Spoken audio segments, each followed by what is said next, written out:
Artist Exchange, The Artist Exchange, The Artist Exchange, The Artist Exchange, The Artist Exchange, Artist Exchange Live, The Artist Exchange, The Artist Exchange, The Artist Exchange, Starts now.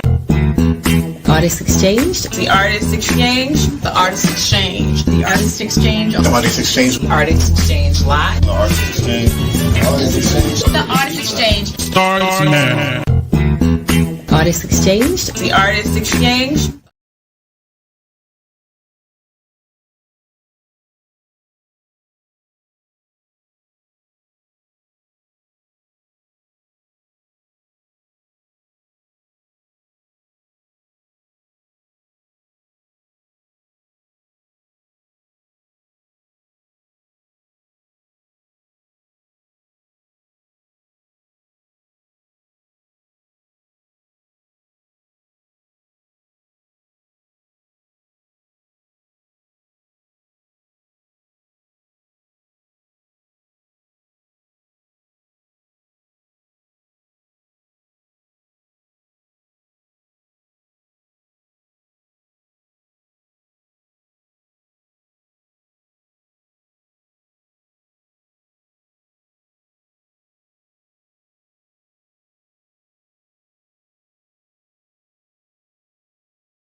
Kanye, I still can't hear you.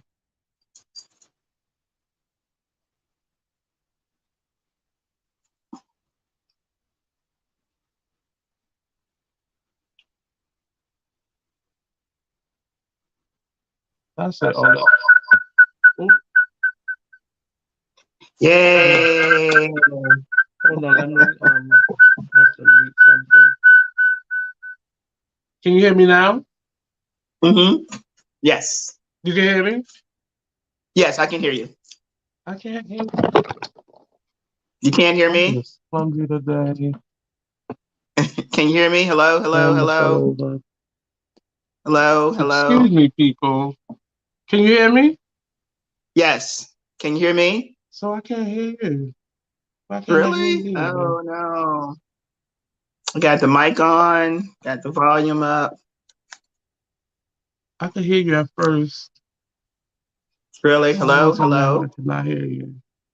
Welcome, welcome, welcome. Give me a second, people.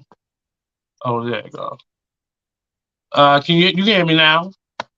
Yes, can you hear me? Hello? Yeah, I got you now. There we go. Okay. All right. More technical issues, but we got it together. So, how are you, Okay. first of all? I am well. I am well on this wonderful warm night. I don't know what to feel. I don't know if I should be cold or hot or what have you. I have a jacket on right now, so I Okay. refuse to turn the heat back on. But No, right, that but BG&E bill ain't no joke. they ain't no joke. Period. But I'm really excited to have you on. We've been talking about this for a minute, and you finally on. Please introduce yourself and tell people a little bit about what you do. Okay, my name is Tenecia Oyafemi Brown. Okay. I am a chemistry adjunct staff. I teach general chemistry at the high school and undergraduate level. And right now I am teaching at the Community College of Baltimore County. I'm a teacher by duress. It wasn't my choice, but Spirit said, hey, we need you to teach, we need you to serve, and this is the best way to do it. And so with that background, I started about 20 years ago now. I started learning about the development of making fragrances, and understood that there was a whole lane of chemistry in the production of perfumes. So all of us who love cosmetics and facial and body products and perfumes and lotions, all of that is pure chemistry. Okay. And I didn't realize that until I had a moment of eureka. And then I just started teaching myself the chemistry of fragrance development. And in my case, all natural, plant-based fragrances, because we know that a lot of things that this country has created for us is toxic. It's made us sick. It's made us unhealthy. So in order to put something into the universe that wasn't that, and to honor my mother, she's the Oracle. I'm just her daughter. And today she turned 88. Oh, wow. So, yeah, I am. Yeah, she's doing well. Strong mind. She's my number one teacher, counsel, best friend. And she was the diva that gave me that image of just elegant, classy, educated, beautiful Black woman who always looked good and smelled good.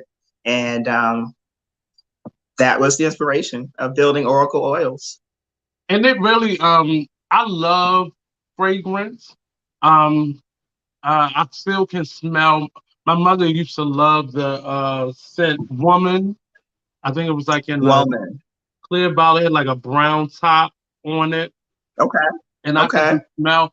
My aunt used to have I have two Aunt Vals, and both of them wore a very distinctive smell. So I remember those fragrances. Myself, my aunt introduced me to what was it? Not the Heck Company, but it was one of those big department stores where you would go to the counter, and she would Mm-hmm. like have me try different ones. And I remember the scent. It's pronounced WAP because it's an Asian fragrance, Okay. JOOP, but most Black people call it Jupe. And that's Okay. been like my signature fragrance Yeah. forever. But as my I love. right, everybody, and it's an older scent, but when you smell it, you know what it is.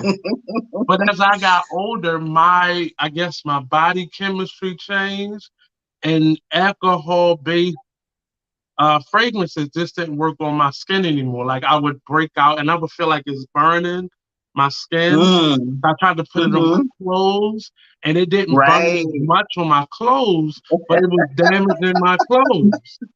Yeah. It was Yeah. damaging. So I can seasonally can put like spray a little bit on to my jacket or something, but I can't put it on. And I've had to go to oils as an alternative, but still in that you have to figure out, what works well, because a lot of those things are being cut. So you have to go to the right Mm-hmm. person to get them.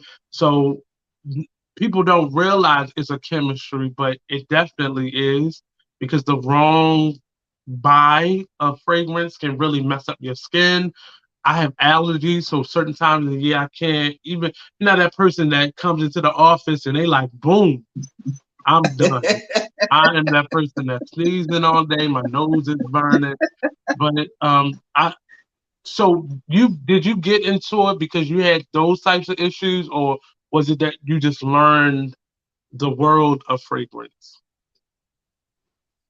I hate when folks say this. To be honest, because it's like if you gotta start a sentence off with "to be honest," that means maybe you're gonna lie. Right. Like you, as a teenager, Mm-hmm. you know how you spend your money on sneakers Right. or clothes or your hair. I spent my money on fragrances. You was there for the So I'm in time. Macy's and Nordstrom's at the Mm-hmm. perfume counter, and I love the The one that packaging. I began with love the H? bottles. What was the Hmm. department store that began with an H? Hex. Hex. I think that was it. Hex. That's what it was. Mm-hmm. That was DC, and because Nordstrom had a fabulous fragrance department, right? Right. Mm-hmm. And and they would do fragrance events. So their buyers would come in and they would shut the store down for people who were fragrance curators or Aficionados. enthusiasts. Yeah, enthusiasts. And I went to a couple of those events, and it was just so cool to see that world. Okay. And as you know, fragrances are very expensive. Mm. So Every the high payday. end. Every payday.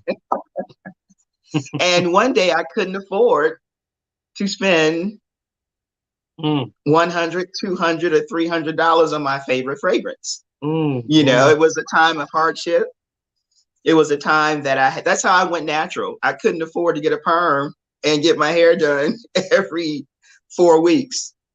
So, as they said, that necessity is the mother of invention. Mm-hmm. So I needed fragrance. And I said, you know what? I think I can learn how to make all natural fragrances, plant-based, because that's the basis of fragrance development.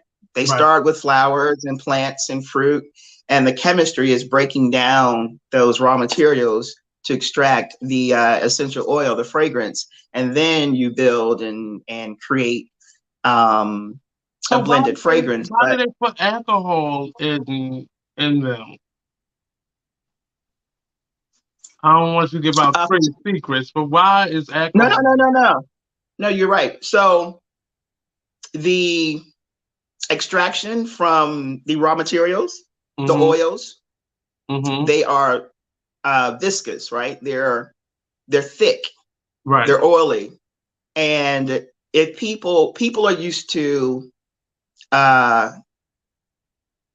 fragrances that come out of a pump and sprays, right? It's called Right. aspiration.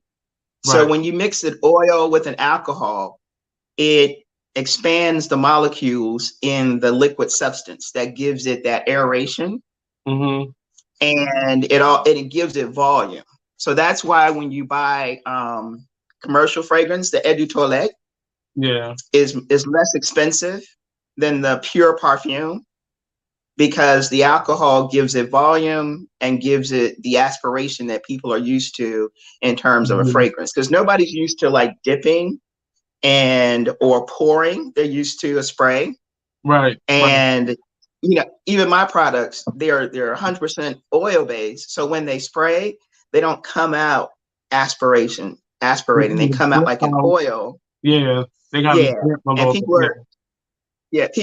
they're still like, it's Yeah. hard for them to transition into something Mhm. that doesn't spray. So that's what the alcohol is for, to give it volume and to give it that spray component that people are used to. So like So oil, it's a not they're cutting it and kind of cutting it down to make literally more of it. right. So if it's pure Mhm. fragrance, it's 100% fragrance, right? If you Mhm. add any kind of carrier Yeah. alcohol, a carrier oil, then it's going to not necessarily cut it. It's going to give it more volumes, more quantity. You're Mhm. still going to get the Mhm. fragrance, but the alcohol is going to give you that spray quality that you're used to with the alcohol smell. People are used to smelling the alcohol with the fragrance, and it becomes a part of the fragrance. I can't. I Um, cannot. I swear. I can, and I think as I've gotten older, I think my eyes got weaker and my nose got stronger because those like yeah. I think it was like Victoria's Secret and those places they put it's so much like you begin to smell the alcohol becomes the smell versus the fragrance, and it's so strong. And I didn't Yeah. know the difference between the what you call it a toilet spray, the cut fragrance versus the pure Pure. fragrance until I Yeah. tried to be cheap one time and I bought some juice off online because they had the bigger bottle of it for a cheaper price. And I went Hmm. to put it on, and when I say my skin was raw, like all the Really. way around my neck, this was on fire. Hmm. And I had just Mm. shaved, so it really got me. But I didn't know for a long time I didn't know the difference. But I would because I bought it from the same place. I think I didn't have that Right. problem with it. But now I understand it. Is it a you said you make yours more organically. Is it a way to still get that type of spray without all the alcohol or There is a non-toxic, it's not alcohol based. It's almost like it's an aspiration that's not alcohol based. It's actually oil based, okay. and it gives the expression or the experience of the alcohol feeling without the alcohol. So Mm-hmm. there is a product that I use. I can't give you the information Come on, that okay, gives. come on. That's one of the ingredients, because that was one of my biggest challenges in making fragrances for people. Mm-hmm. They still wanted the experience of the spray, that spritz, Mm-hmm. without the alcohol. So I had to locate that ingredient that was non-toxic, that was non-alcoholic, that gave the effect of alcohol that wasn't alcohol. I couldn't make it. It was something that I had to research in the fragrance and Mm-hmm. perfume sector, and do some deep diving on the alternative. And what I love about making fragrances is that I use it as a teaching tool, especially the cosmetics industry. Right. Cosmetics, makeup, lipstick, all the foundations, it's 100% chemistry. And so when we put these things on our face, on our bodies, you know, it's about the look and the smell. But for the longest, we didn't even consider what was in these products. Yeah, and what it was doing to us as well. Yeah, all of the and so now that we're more conscious about things we put on our body, in our body, how companies are making products, are they responsible? There are a lot of companies that are being sued now for hair relaxers, baby powder, what else? Deodorants. Yep. And we've used them all our lives. and grouping all that together, it makes a difference on our skin, because I remember being young and I had a white pediatrician, and after I had gotten chicken pox. So, you know, sometimes once you get chicken pox, it changes the chemistry of your skin. And so things that you could get away with using before, you couldn't. And I remember him, I kept breaking out from certain soaps that we were using. And he told my mother, go get some Lubriderm and Ivory soap. Now, us knowing ourselves now, we know those are two of the worst things for us to use.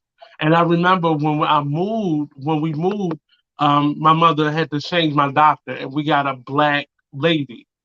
And when I kept saying I was breaking out, I had to go to a dermatologist, and she said, please stop using Ivory soap and Lubriderm. And I don't want nobody to sue me, but it wasn't good for my skin, and it was drying my skin out. And I had oily skin, and it was dry. And once I had chicken pox, I had like combination skin. So the Lubriderm was drying me out, and I mean the Ivory was drying me out, and the Lubriderm is basically water. It's water based, so it wasn't. Nothing was healing. It was basically irritating my skin on top of the Lubriderm drying it out. So I definitely get it, but I think we now are in a place where, you know, we know more, but those same people who was getting us before are now putting things or labels on things like shea butter or olive oil, and it's like this much in all of those things, or just the smell of it is in it, and it's not enough. So where, you know, and even I used to go to, what was the lake, Carol's daughter. I used to go to places like that, but now that because they've become commercial, you know, some of their products aren't the same as they used to be when you had to go to New York and get them or order them in her booklet. So what suggestions would you give for us to find our best stuff, like lotions or fragrance? Because everybody's different. Like my skin now is getting more dry than it was combination. Then when I was younger, it was oily. So now it's different. So how do you choose what's best for your skin or for your body chemistry? That's a great question. And it's definitely a personal experience. And it's definitely something that you have to know about your skin chemistry. So the skin is the largest organ on our body, right? Yeah. And different regions have different skin chemistry. So your face has a whole set of skin chemistry, your hair, your scalp, then your larger torso. So the good news is, like during COVID, a lot of us really became producers of really quality, healthy, personal care products, nutrition products, plant-based. Experts and influencers really helped us with COVID because it was about staying healthy.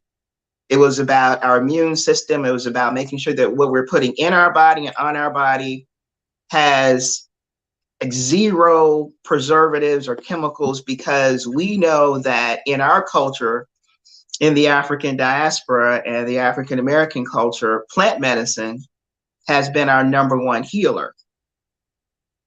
And so when you look for companies, like I found so many different companies that were creating better soaps, better personal body care products, the shea butters mixed with other kind of wonderful, rich, healthy oils.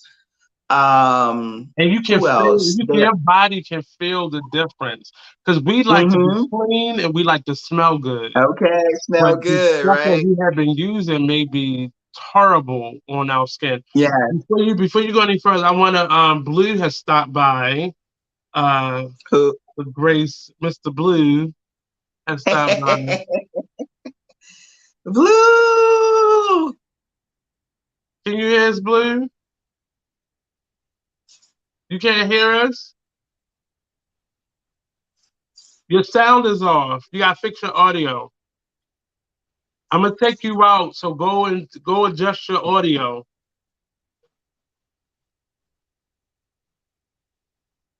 Yes, adjusted. Let me text him.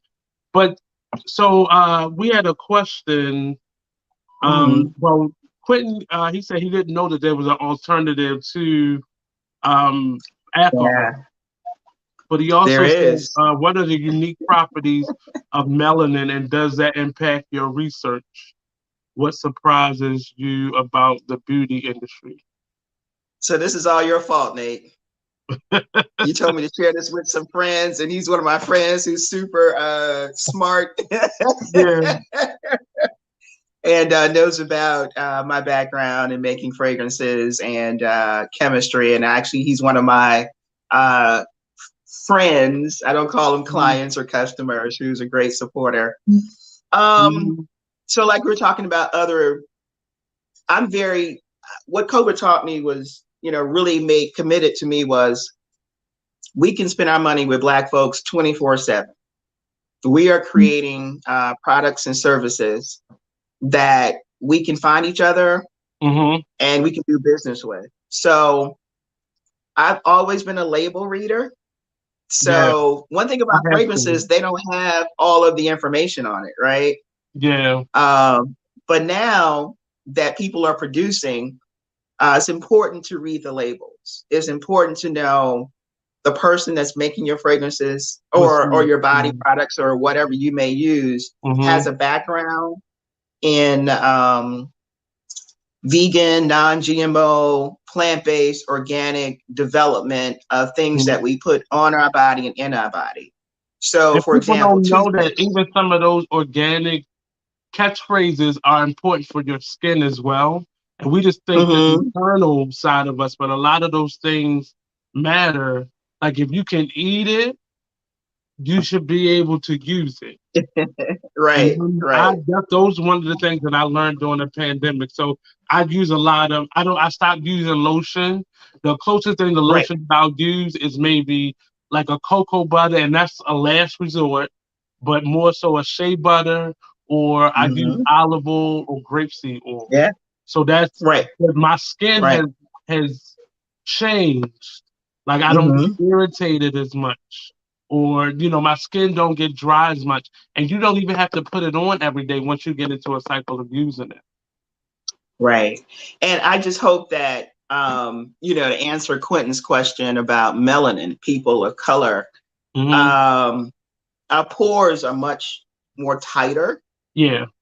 And which creates a lot of friction. So to have rich, healthy oils like the shea butters, the grapeseed oils, the almond oils, I love the coconut oils. Yeah. So that pretty much is giving us a lot more healthier oils for our bodies, for our skin. And I hope that more of us stop purchasing the commercial products.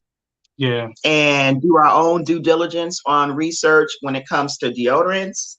Because literally the lymph nodes under our arms in terms of women, that goes straight into our breasts, and the deodorants have been 100% linked, all those toxic ingredients, to breast cancer.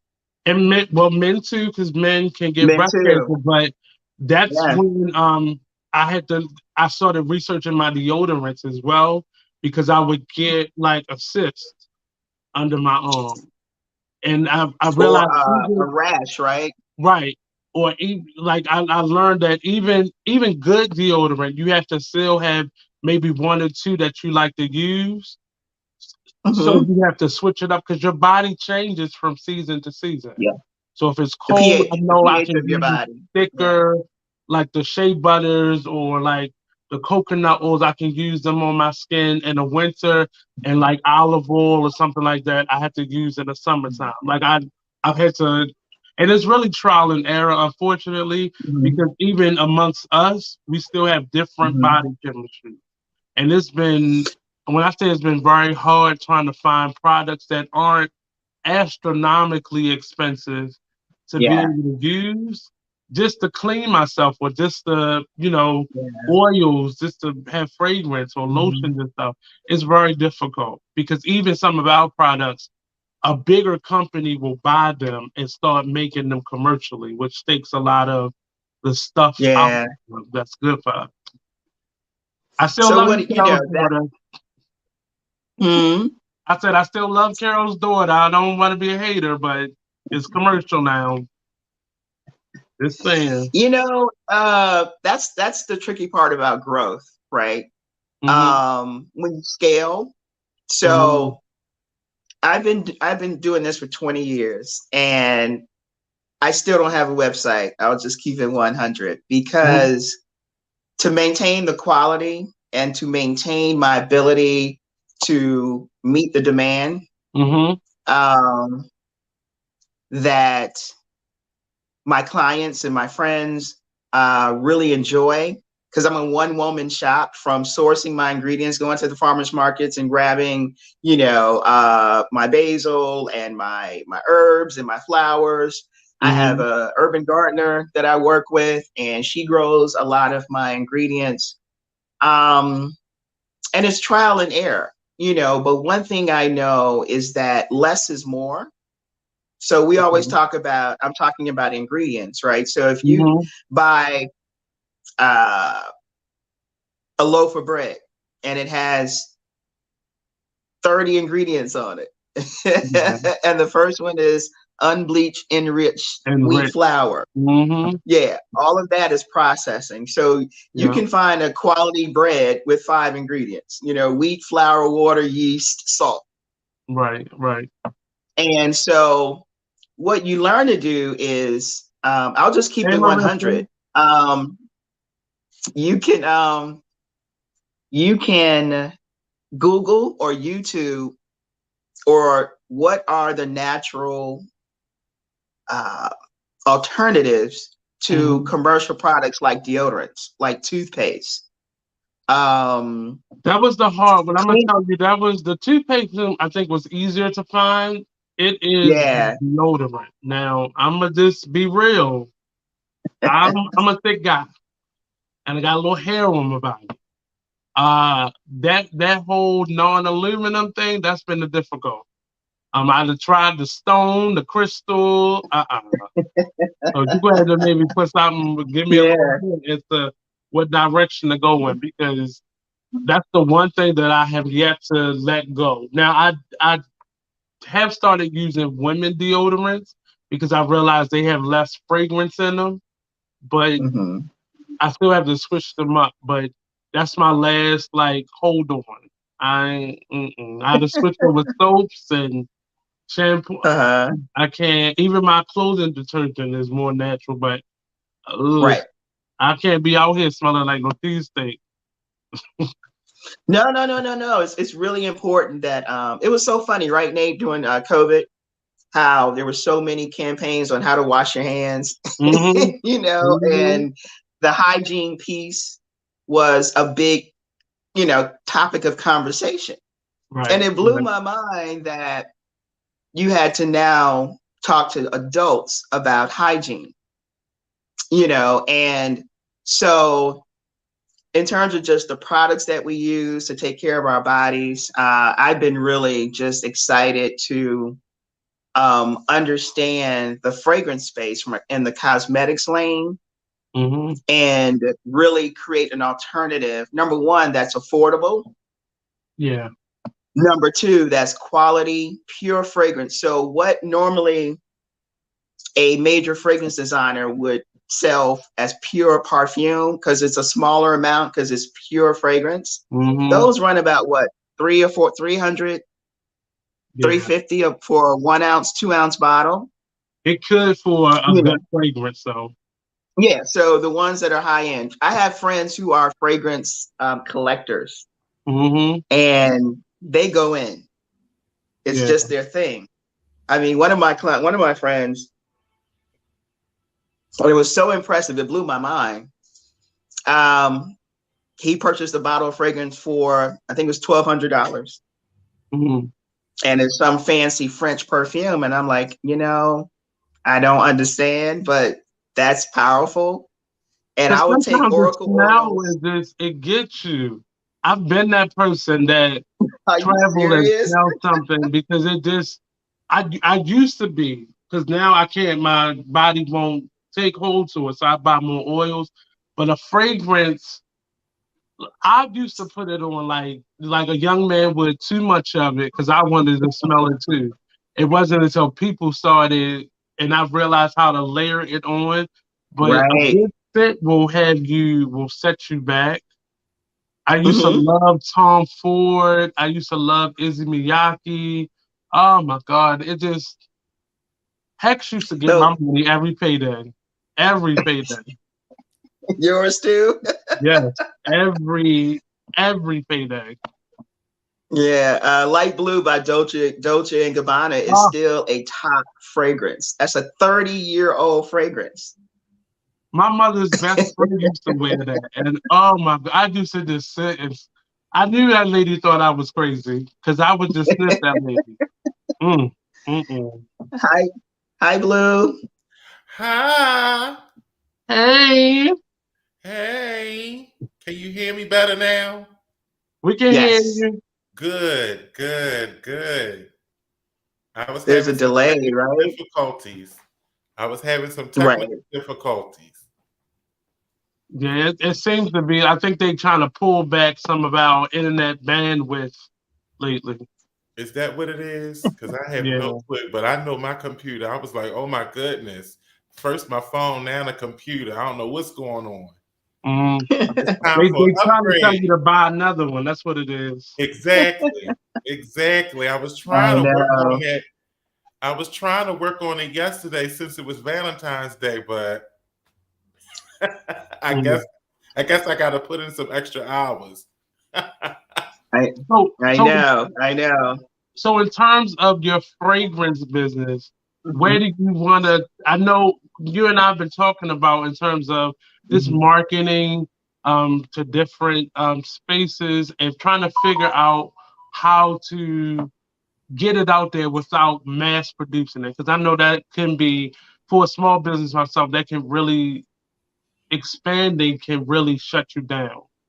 Because you try to do too much at one time, and the cost going out goes much higher than what's coming in. So where do you want to take your business? The website will be launching by April. Okay. And one of the great experiences I've had is doing custom fragrances for people who have their own brand.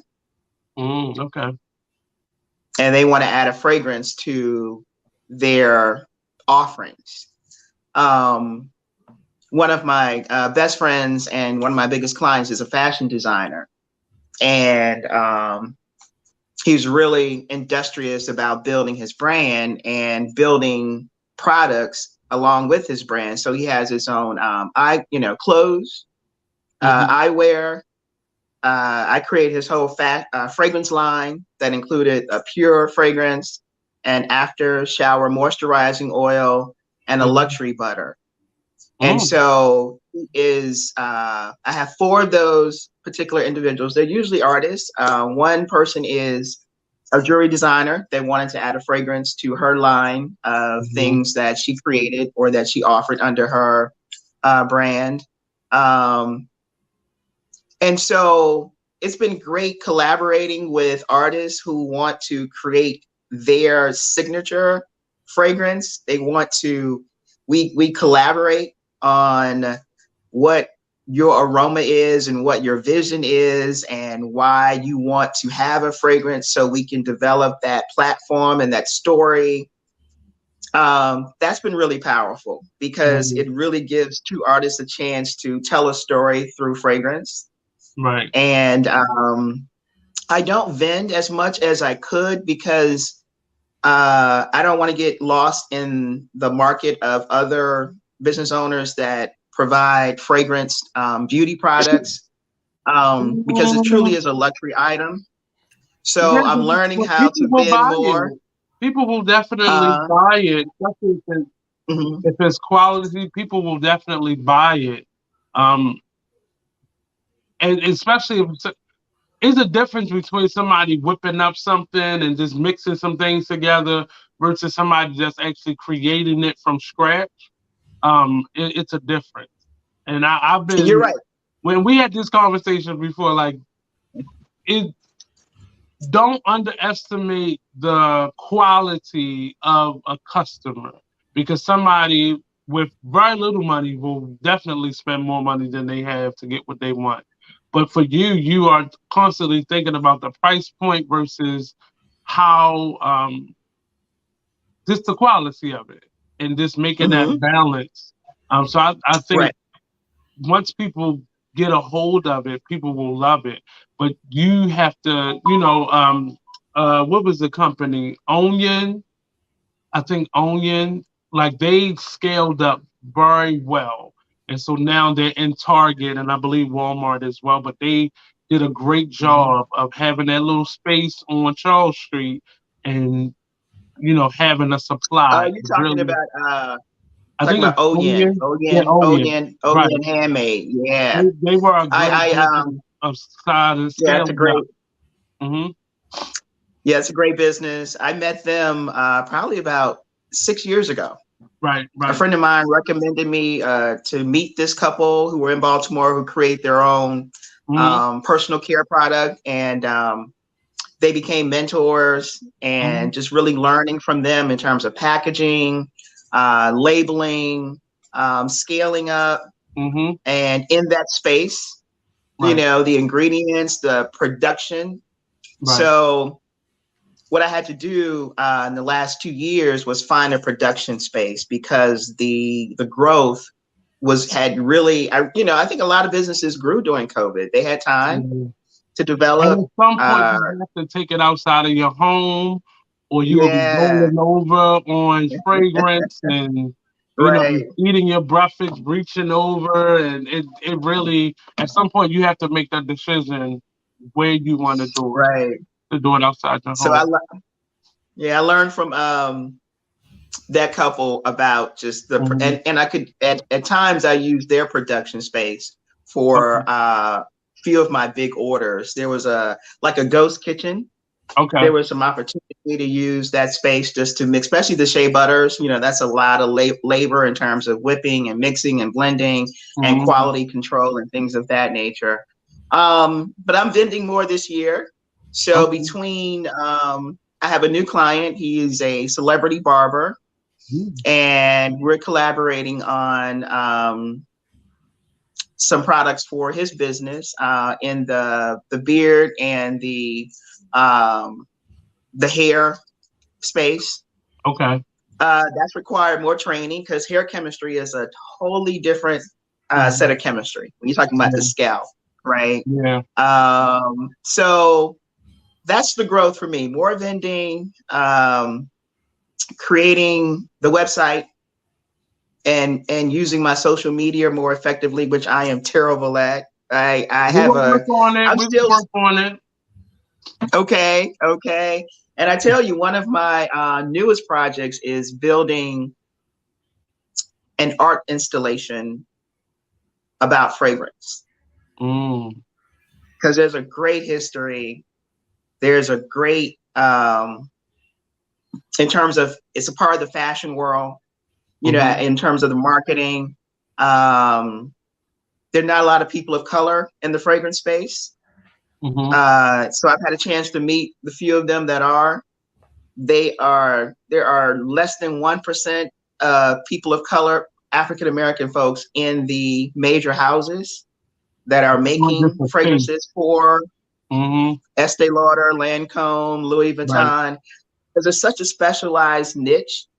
So what I've also been really excited about is using this to explore and engage with people of color in that space, and then introduce them to the larger public about we're here as well in these spaces, but it's not something people know about.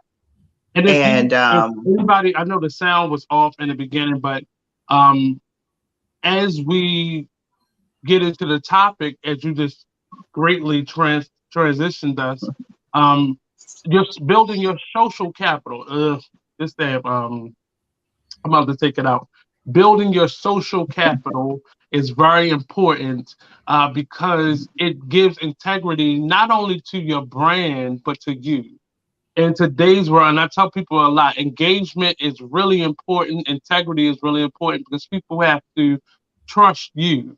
I even like right now, I've been going through a business transition and personal transition. So I had to communicate with people a lot more than what I had to say if something that's going to be ready in time, or, I'm going to be out of my studio space for a minute. You have to communicate. What have you learned, and going beyond just networking, because networking, normally you have a specific purpose. But what have you learned about engagement over the course of these, I think you said 20 some years that you've been doing this?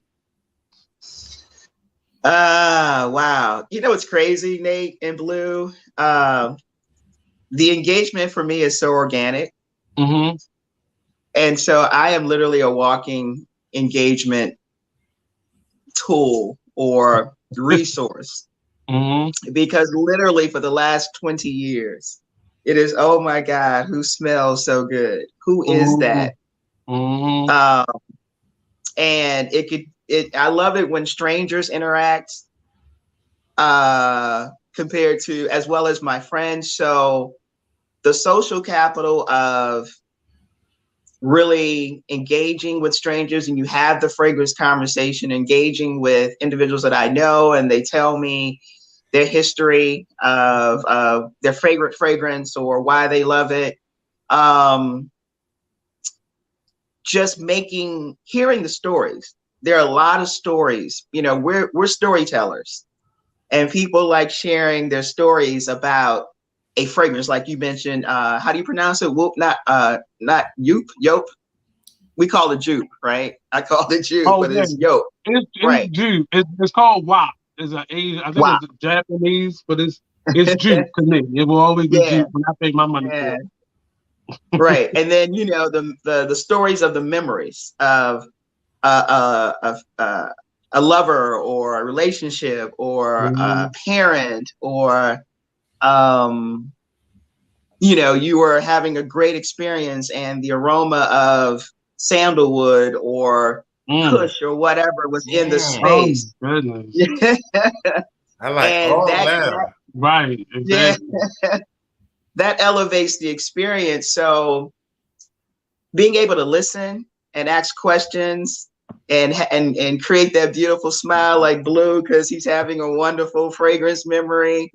I am. And the thing is that as I was listening to you, I didn't want to jump in because I was waiting for a spot to jump in, because now I'm intrigued, because I came in at the middle of the segment and you were talking about the scents and custom design and scents, and I was like, oh my goodness, now I'm thinking about the scents that I usually wear, but I've always wanted to have my own, my own scent, and I like stuff that lingers. I think that it's really, I love a man in a good cologne, and if he walks past and it's still there about 5 minutes later, I think that is just so sexy to me. And I grew up in the era where guys did that. So when you were talking, I didn't know that you actually created scents. I'm just intrigued. See, and that's why we working on her so the world knows who she is. Right, because I did not know. Right. And I'm like, now I'm Mhm. intrigued because I'm like, okay, now I'm interested in getting my own scent. I want to, Right. yeah. Yeah. Because, customization is important, how we are customizing. Black folks will customize everything. Right. Mhm. And, And then Blue, I think Blue comes from that same, even though he's much older, he Ooh. comes from that same space for me because that's what intrigued us about that man. We was grown when we saw wearing cologne. Yes. Our parents will let us put on a little cologne, but it's that sense memory, that sensory thing that we have in us where it goes from our taste buds to our nose to all of our senses really. And it's just Right. I love Right. a lot of the cologne I'll try some of this stuff now just to see Mhm. what it does to my allergies, but I love those older brands because they stand up now. Some of them don't. I'm not no high karate, but I will wear like the Dupes and Izzy Miyake and stuff like that. Yeah. 'Cause they just, Yeah. and I love that. I love walking down and somebody like, oh, is that you? I love that feeling that you give to other people. Yeah. See, Mhm. I was never a big cologne fan. As a matter of fact, I don't wear colognes. I wear perfumes. Mhm. And the funny thing is that I've always worn. Back when my mom used to sell, what was it, Avon, and it was this. Okay. It was a brand, and I used to wear her cologne, her perfume sets, and it was one called Amari, and another one was called like Oh, that's the burgundy one, I think. the Burgundy. Yeah, that was And my grandmother's scent. Oh, you and somebody's grandmother. My grandmother loved that. I and still I have. was raised. There's a lady out the flea market that sells Avon, and I found that bottle and I spray it every now and again just to give me that memory of her. Mhm, Oh my goodness! So and mhm. when Bath and Body Works, well, it was Victoria's Secret first, and then it was Bath and Body Works. But I've always loved those light scents. So kind of like Mhm. citrus and floral Fruity scents. I smells. like those types of scents, but I like them to linger. I used to love when the guys would be like, "Oh, I love when you come over my house because I like your smell," and I just Yeah. loved that. But it was perfume; it wasn't cologne. Now, the last Mhm. time I had a cologne, let me tell you something. It was horrible. I decided that I was going to try to butch it up and put on some like Brut, and me and Yeah. Old Spice and Brut don't work together because I had an allergic But they reaction. have the men colognes have, and I'm sure she makes them. They have like a lighter. I don't like sometimes like in the summertime. I need like a lighter scent. In the Mhm. wintertime, Mhm. I can wear like a musk, something thicker Mhm. because the air will kind of lighten it up a little bit. But that's the ones like I used to love this oil called I cannot even remember the name of it. Nash Stomper. And Nash Stomper, Yeah. depending on where you get it from, it Oh might smell like yes, cat piss. If Right. you get the wrong Right. batch. But Mhm. have you ventured into the oils, or will that be something you add into your repertoire as well? Me or Blue? You. So my fragrance is 100% oil based. Okay. Yeah, because so what Blue was talking about. So that's another part of the fragrance niche, right? So you have perfumes. That's Mm-hmm. pure fragrance. Mhm. Right. You have perfumes that have additives and chemicals in them. Mm-hmm. Then you have the eau de toilette that is alcohol based. Mm. And then you have other body products that are fragrance with the primary fragrance. You have the lotions, right? You have the creams. Mhm. Mm-hmm. They were making soaps and all of that thing. So, when you went to the department store, they upsold you. You got to Yeah. have the layering effect. You have to get a Right. kit of different products, and it has different ingredients. I got the shower gel, I got the soaps, I got the Mm-hmm. lotions, and the fragrance. So it's all about layering, but literally we're putting on chemical after chemical after chemical, and we smell good, but you know, what was going through our pores in terms of how over a long-term effect. But for men, they And sell so us on these all-in-one products. That's horrible because we was putting the same thing that we was washing our bodies with, we was washing our hair with, and most of us are bald right now. But that's why we were using the wrong things. Yeah. But they used to get me. And I'm so just the best thing to buy that, was the pure fragrance, right? And that cost the most. Yeah. Right. 300, you know, whatever. So what'd you say, Blue? It was interesting that you should mention that. It was because as I was studying perfumes and colognes, I realized that they, based off of which type it is, it determines how long it lasts. So I think the parfums last the longest. I want to say up to 24 hours, whereas though the eau de toilettes, they last like 2 to 3 hours or something to that effect. Right. But I know that it made sense because I would always re-spray because I'm thinking, like, oh, this is not lasting long enough. And I'm saying, oh, now I know that it depends on what type it is. And I didn't know that before. It's the ingredients. It's the ingredients. It's the ingredients. Yeah. So do your scents last long? Because I like scents that last a long time. So yeah, so my fragrances are pretty much perfume.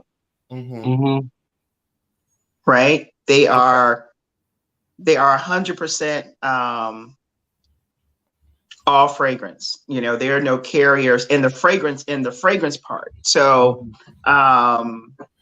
so again, when you purchase, I've been using my products for 20 years. I haven't used anybody else's body fragrance products, and I spent a lot of money with buying, you know, the Jean Paul Gaultiers, and I used to love Lauren by Ralph Lauren, Anais, you know, I used to love the whole experience. You know, from getting magazines and the with the fragrance, right. I used to love scented stationery paper. You know, the paper that had a smell to it, because back, you know, we used to write letters. Remember the scratch and sniff stickers? Yeah. You scratch them and they would smell like. So now, and let me tell you, I do this down. Yeah, I've had a love affair with aromatics, and of course, you know, burning incense and things of that nature. So let's see. So this is one of my fragrances called Masai, right? It has the ingredients on the back. This is 2 ounces of pure fragrance. This bottle at a commercial, a designer fragrance would be a pure fragrance, no alcohol. It's thick, it's viscous. This would last because you use less when you have a pure fragrance, like the perfume compared to the perfume or the eau de toilette. So this would be about, if this was a Tom Ford oud or whatever, this would be $300. And I would place my fragrance next to a Tom Ford fragrance any day of the week and say, you know, you tell me $70, $300, you tell me what you like and why. Or this whole water to the grand Gucci brand of whatever.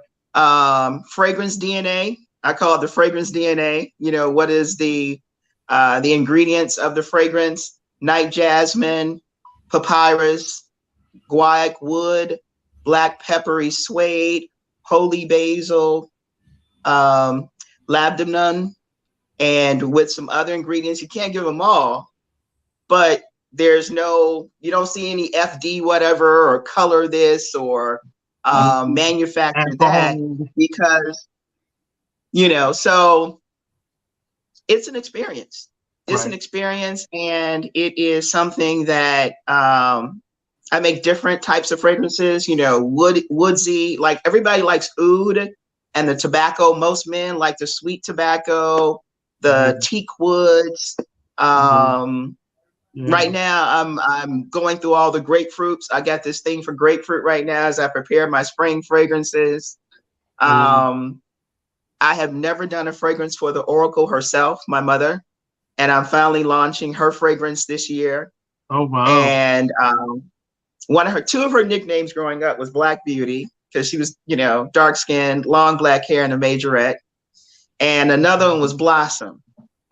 So I think I'm gonna go with Blossom and create that light blue kind of Anais spring fragrance. And just really position her in a whole beautiful marketing campaign, and just add that to the brand and let that live, in terms of her life, her inspiration, her fragrance, her story. It's amazing. Her story is amazing. And just really share more of the brand. It's like Carol's daughter. I loved her company. I went to Brooklyn at the Brownstone, 20 years ago, because I love the story of, she's just Carol's daughter. It's about mama, and just watching her brand grow from her home base to a kiosk to a storefront. And sure, you think about somebody to purchase the brand once you make it profitable and they can take it to the next level. But this is my life's work. This is my life's work. I've been when I travel to different countries, I go to the markets, from the Caribbean to other locations. I haven't been to Africa yet. So Africa is a big get to go to those countries and to source more ingredients and that I don't even know about. I've been to Brazil. I've been to other countries. So that's a part of the story too. To go to these countries, to source the raw ingredients, to meet the people, to see how they go from the tree to the end product, because that's major in terms of you go from a raw material to actually something that you're eating or that you're using as an ingredient. Like the production of chocolate, the cacao seed, to go from that pod to chocolate is an amazing culinary and chemistry experience. And chocolates are used in fragrance. It's a little funky, but what it ends up being is much different than what it starts out being. Yeah.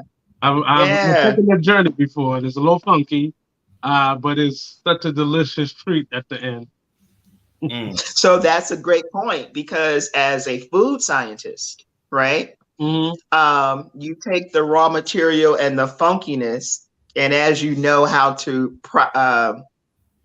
produce the end result, because it's all food science and chemistry, and then you take it from so it's a great way to learn about indigenous cultures, indigenous countries, the raw materials. I'm going to Costa Rica. We're actually visiting a cacao manufacturing plant we're going in August.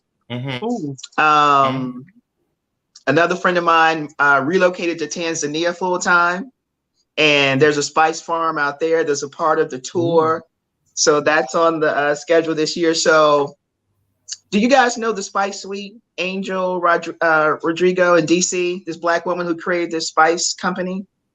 I heard of it, but I've never. Oh, I have not.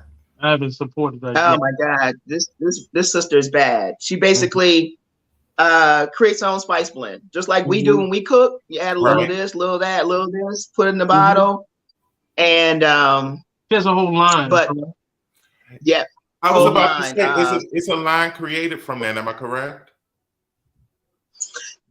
She has all kind of products now. She started out with spices. Mm-hmm. I have a little delay, Blue. I know. I have a whole lot. I'm seeing it myself. Say it again. I said I was asking if she had a line, her spices, was they marketed? Was they actually in stores?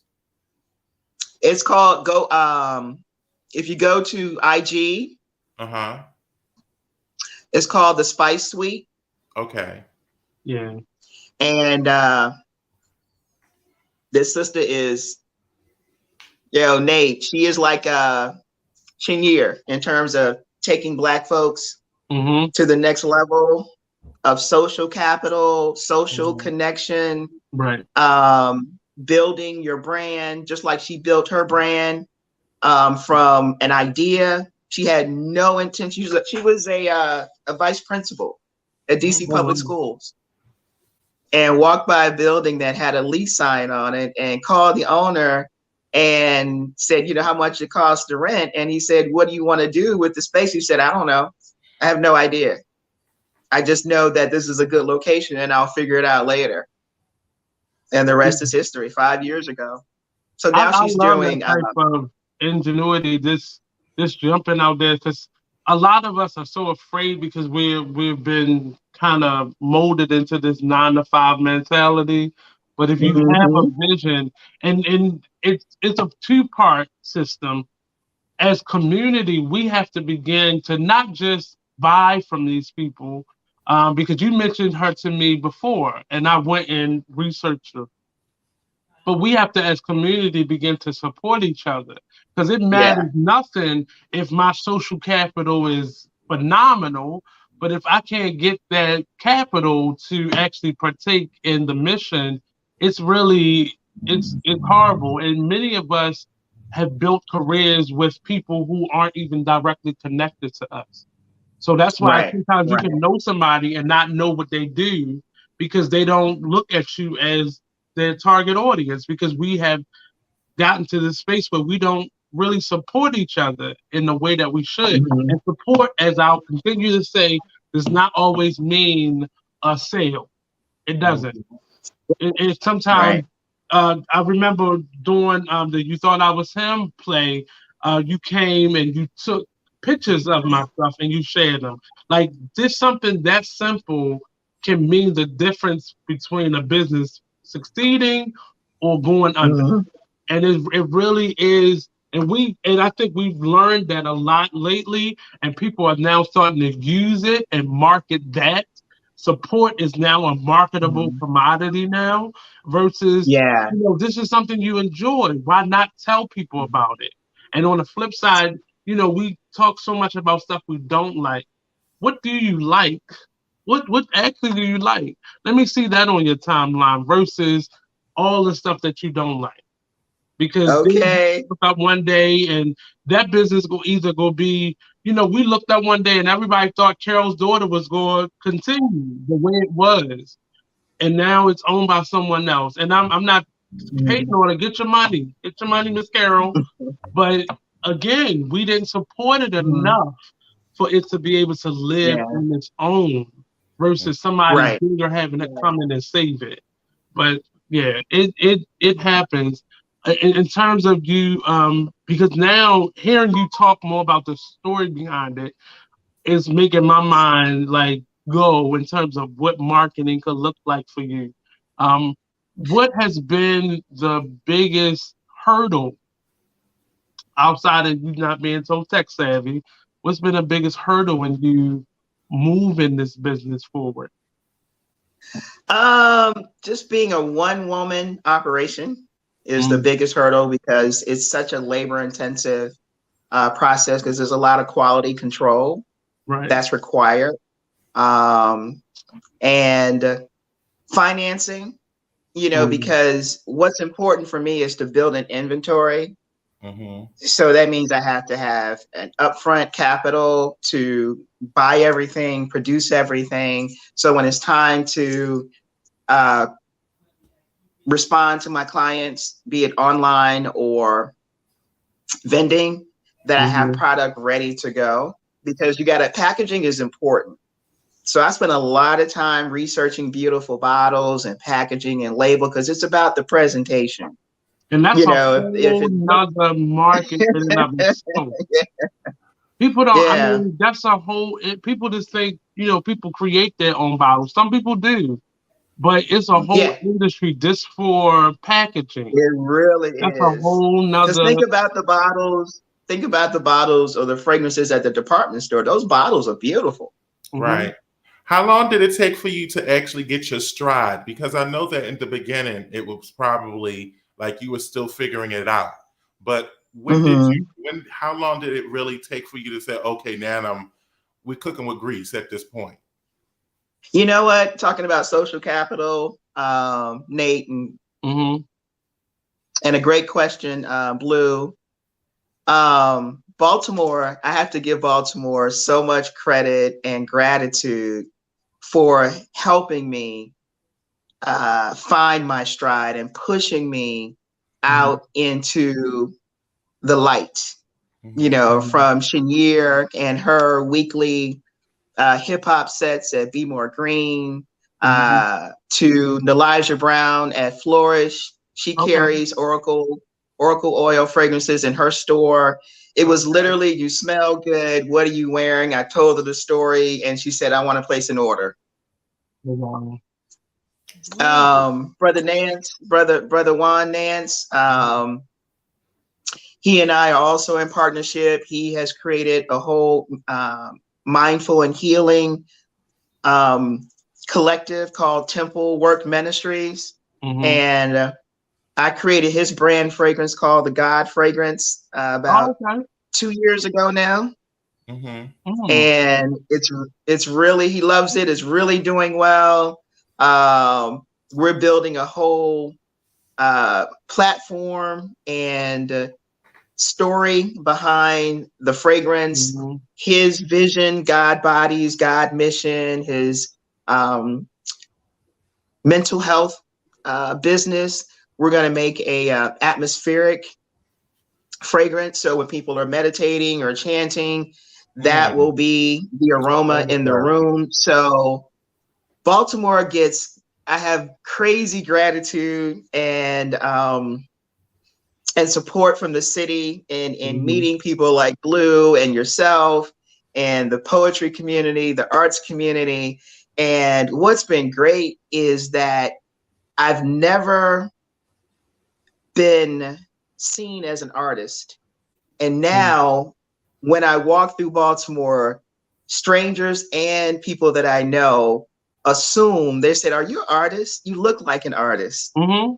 And I've had to learn to embrace that identity in a way that I never have. And I give Baltimore, because of the beautiful artists and the artist community here, you know, the bravery, the expertise, the great talent here has really given me the courage to step into the light and just be colorful. And so and a lot Baltimore has really been that you have to sometimes make that connection with yourself, because again, that's us saying, hi Tracy. That's us being really connected to that 9 to 5 mentality, and there's nothing wrong with that, but you have to make that your own. And many of us as artists, we are Blue's a therapist and an artist, and you know, I'm an educator and an artist, and you have to make it your own, because we'll stay so stuck over there that you don't identify who you really are, and it really cuts you off from the possibilities that afforded to you. In terms of building your business, how are you with the business side of it? Creatively, scientifically, you're great, but what about the business? Again, Baltimore. So I have been in 2 business cohort last year. The GoDaddy Impact Hub. You better get that micro business. I got selected to be a member of the cohort 3. Graduated. When did you graduate? Last June. GoDaddy came into Baltimore and invested so many resources into local small micro businesses. And I also got accepted into the Black Butterfly micro business program last year. And that was a great way to have a collaborative experience with other entrepreneurs in the city and what they're doing. Everybody's doing something different. but Right. to meet, for 8 weeks with each group. Each program was 8 weeks long, Right. right? And so GoDaddy was all about the technical side, Mhm. boom, boom, boom, boom, boom. 2 years of GoDaddy services for free. And each program, after graduating, you were awarded $1,000. Mhm. Right. Yeah. So that really helped me learn more about the micro business community here, to get some resources to put into the business, and to have a network, to have social capital by meeting all of these other entrepreneurs in the city and building relationships. Some of us are friends now. We support each other's business. And I have to give a shout out to INSA Creations, Marjorie Huddleston and Barbara Kennedy Huddleston. Just learning from her and the brand and the business she's built as a Baltimore native, Yeah. and her purpose of really exchanging African information and history through her business, through her hustle, through her brand. She's really been a great mentor, her and her husband, and really putting me in a position to engage with more natives and what they're doing in the city in terms of knowledge of self, quality products for our mind, bodies, and souls, and also really diving into the African history and knowledge as a people, and then understanding that, our culture is very rich in supporting all of our needs. And we just have to build those relationships to find out who's doing what, so we can, purchase and support them, from foods to clothes to fashion to the arts to fragrance to body products. So, Baltimore has a rich foundation of people who, Right. You have to, but a lot of people, when we do go to those types of things, you try to get what you can get and get out of there. Those are the best places to start building that social capital, because you're not only connecting with audiences, but you're connecting with people who are more of a network of people. And it helps with, that writer's block that all artists, all types of entrepreneurs get. It helps you to kind of balance things off. When I look in that room, typically my goal is to figure out how I can work with each of those people. I did the GoDaddy, and I think it was a man in there who owned a number of pizza stores. And he just didn't, outside of building a better website for himself, he didn't really see how he could network in those types of groups. And just us doing small groups, one of the things that I said to him, like, these are a lot of businesses that are doing events, that are having things. You have a product, food, in this group, give them, say, a discount if they, use you as a caterer, or thinking outside of the box of what you physically do and try to figure out ways to connect yourselves to other business owners is I'm learning, and I did it the hard way for many years. And that's why I try to help individuals like yourself to kind of expand your brand in a different way that you wouldn't even think about doing. Like, I also do a lot of fashion and fragrances go right together, but sometimes you just think, I do this, they do that. Why would we work together? Right. I also provide a lot of, well, not a lot, but a good amount of, what do you call, contributions or donations. When people have swag bags for their events, because Baltimore is a pro in creating and curating amazing events, and everybody's vending. And so if, Blue has an event and he has, swag bags, or he wants to give something away and we have a relationship, he can call me and say, hey, can I get 20 pieces of one of your fragrances and for my swag bags, and it's a donation, because it's going to have, the information. It's, on the fragrance. So I'm going to be able to support him and get the fragrance out to his audience and what he's doing. So I've done that a lot. And it took me a long time to sell it. I used to give away fragrance because I'm not a natural entrepreneur. And I love the exchange of people feeling good and wanting what I was wearing. And so it was more of a, if I can give that to you, then if I exchange money for it, it messes up the whole process. But my advisors are like, girl, you better start a business and sell your love. Right. Well, you Because gonna be building a hut with those fragrance bottles to live in. but it's unique. And that's what intrigues me about you creating your scents, because you rarely hear that. As you know, like you may hear someone that creates jewelry, you may hear someone that does clothing, but to Clothes. your own scent.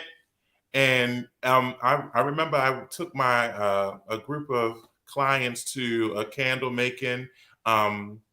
They make candles out of paraffin wax, and they had to mix scents, and it was like amazing that you could make your own candle, but you had to blend them the perfect blend or it would stink. So Right. so you're doing that, and that's what you do. And now I'm like, okay, I want to actually get my own scent made. I'm about to call you up after we get off and say, look, what's the scent for blue? Yeah. I want my own. Light. We love light blue. We're gonna call his scent dark blue, Nate. Okay. Yes. Yeah. But it matters. It's I don't ever press people to, come on the show or to partake in, some of the information that I do have to give. But I know when someone's ready, they're ready. And I've saw such an influx of business ownership and this creative flow and energy come out of this pandemic. And many of us are struggling to rebuild after it, but we all have a sense of self and purpose that we may have discovered being locked in or not having any options in terms of what we could do during the pandemic. But it really has mattered a lot. What other skill sets have you begun to, I know you said you're getting into hair, you're getting into aromatherapies and stuff like that, but what other skill sets have you accumulated in terms of your brand and what you had to offer? You know what? Fragrance is in everything, right? So I could learn how to make soaps. Okay. I could learn how to make candles. However, what you learn as an entrepreneur is that you don't want to oversaturate your capabilities. And that's another whole production method, especially with soaps and candles, because of the wax and then all of the ingredients for the soap. So I'm going to stay in my lane. The newest product that I'm creating is the atmospheric fragrances for public spaces. Okay. That's another area that I think is very powerful when you go into these beautiful hotels. Certain stores now are using fragrance when you walk in, like a jewelry store, or to kind of heighten your experience when you're shopping. Yeah. And it's also so I am going to start there. It's also helpful therapeutic. I know that in my office, I like to, when I'm working with clients, I like to set the tone, especially with individuals that's dealing with anxiety and depression. And certain scents they alter your mood. I know that, and for me, I like to use I like to use lemongrass or citrusy scents, because if you're in a depressed state, it elevates you. So you're not, but if you also dim the light, I also know that with certain lights, it kind of adjust your mood. So if you're angry, I noticed that by turning the lights down low, that may de-stress an individual. So those scents are very important. Aromatherapy is very important It therapeutic. really is. I think that would Speaking of lights, is wonderful. speaking of lights, did you guys ever? I used to drop oils on top of the light bulbs, and the heat would disperse Make it the into like a fragrance. diffuser. I was scared to do that. I was scared to do that. I'm a person, I like to put the like on the stove. I have this one pot that I've damaged over the years, and I put the cinnamon and nutmeg and some water and let it kind of cook down, and it will In the light whole the air, whole house up. yeah. When I can't, money a little funny and I can't get my plug-in, I definitely on candles, I definitely go back to that old school method. Little cinnamon and nutmeg. Yeah. So, it's one of my clients, he is he started making I made his fragrance for him, for his brand. Okay. And he started he's a model, and he does his own t-shirt line, and he wanted a fragrance for his brand. It's called Pure Chaos. But then he started making candles, and they smelled amazing. Oh, wow. So now he's taking the fragrance. And so, sure, I would love to make candles, but I don't want to add that to my production because I don't, it's a lot more work. So what we've done collaboratively is that he makes my candles. So I give him the Oracle Oils fragrances, and I pay him to make my candles. Yeah, I love that. The barter system is definitely very beneficial to businesses because, and that's what I meant by creating social circles where you are creating business amongst yourself, but you're not cutting off. Like how would you have worked together if he didn't think about he wanted a line of candles for himself? But I can supply the fragrance and you do the waxing part of it. Like sometimes you gotta think beyond just the box that we sometimes put ourselves in when we're trying to, stay so focused on what we're doing. But it really is I want us to I feel it coming. It's definitely here. But I need for us to really step the game up in terms of us working with ourselves. We see every other culture doing it, even when it comes to you. I know as an individual buying your supplies, they're very expensive because either you have to buy such a high volume of them or you have to pay more by getting less. But that's why, we get beat up in the nail care industry. It's not that we don't have talented nail techs, but we don't have enough nail techs that work together to buy all their supplies together. So their price is going up and they can charge a little bit more and make more of a profit. So thinking about, who uses some of the supplies that you use and how can y'all go in and buy them together versus trying to, buy everything yourself. And that can be tricky because that requires trust. I was about to say, Right. and I was about to say that, and I'm seeing in Baltimore that there's a shift in that. A lot earlier when, in the 1990s, people were a little bit more cliquish and they were a lot more separate. What I'm seeing now is a lot of individuals are starting to support themselves, each other more. They're starting to network with one another more. So I think that especially after the pandemic, the 9-to-5, that crew, those individuals, everybody started to say, you know what, I'm gonna start doing my own thing. I'm not going to a 9-to-5 anymore. I'm gonna actually step out and on some faith and do what it is that I wanted to do because, they had to come up with an alternative method of making money. And so that actually, I've seen Black jewelry makers, working with stones. So it's a whole lot that's going on. Hair care products that are, organically created. So they're, using different oils, different herbs and stuff like that to address, dandruff and things that Yeah. You know, people thought you could only go to the hospital to get certain things. Now you're getting it organically. People are doing it with their hands. So I'm seeing a shift in Baltimore, and I think it's only going to get better. I'm hoping that it gets better. But we really have to make a point out of it and being real specific and real deliberate with that collectiveness, because we're being, I'm looking for a new apartment now, and we're totally being outpriced. The cost of eggs is going up. The cost of living is going up, where people's paychecks are going down, or more of their check is being allocated to things because of extra fees now being attached to it.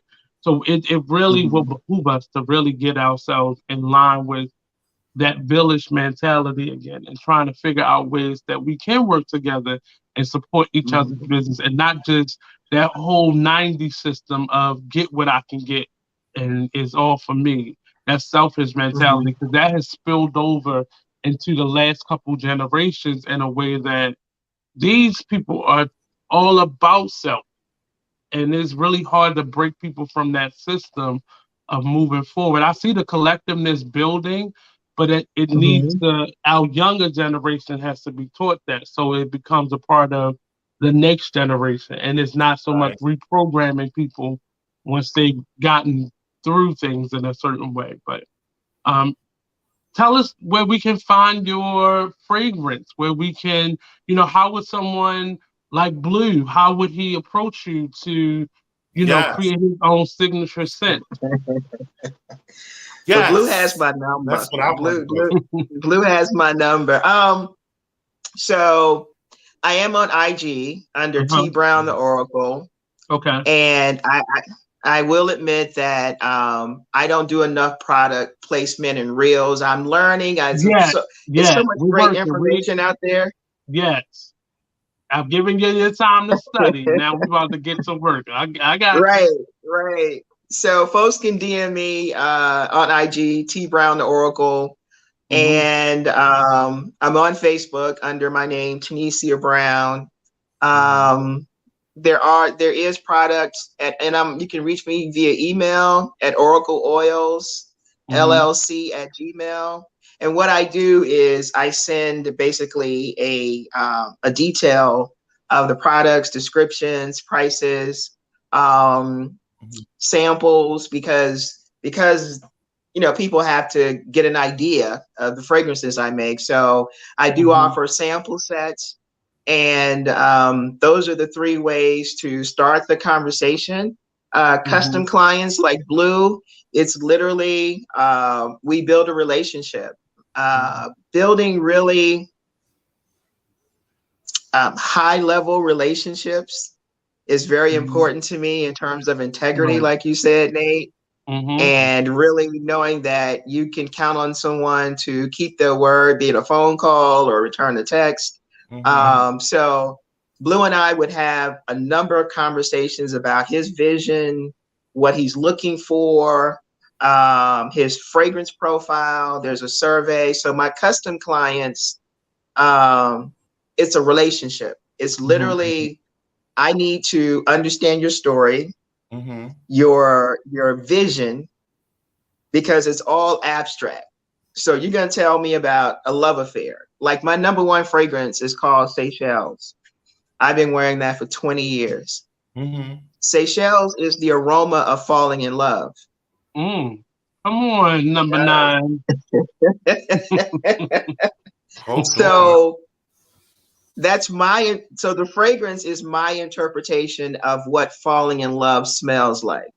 I know that's right. And it is a very highly attracting, energetic fragrance. It's unisex, and it's a location. It's a group of islands in the middle of the ocean on the west coast of Africa. And it's a pure luxury location like Bora Bora or Bali. But you have to know that it's a location in Africa, and Google it and you'd be like, oh my God, I didn't know this part of life existed. My team and I must visit Seychelles because it is the foundation fragrance The of origin the story. experience. Mhm. Yeah. So my custom clients usually have that kind of vision as well. They are looking at something to build, to add more value to their platform or to their business, or again, customization. You just want your own fragrance, nobody to wear it. It's designed based upon your body chemistry, your energy, your personality, and then we get to work. We get to work on development. There's some contracts involved in terms of how we're going to do the business. It's affordable, and it's been a great Come on, experience getting affordable. people. Yeah, I mean, the fragrance Yes. industry ain't no joke.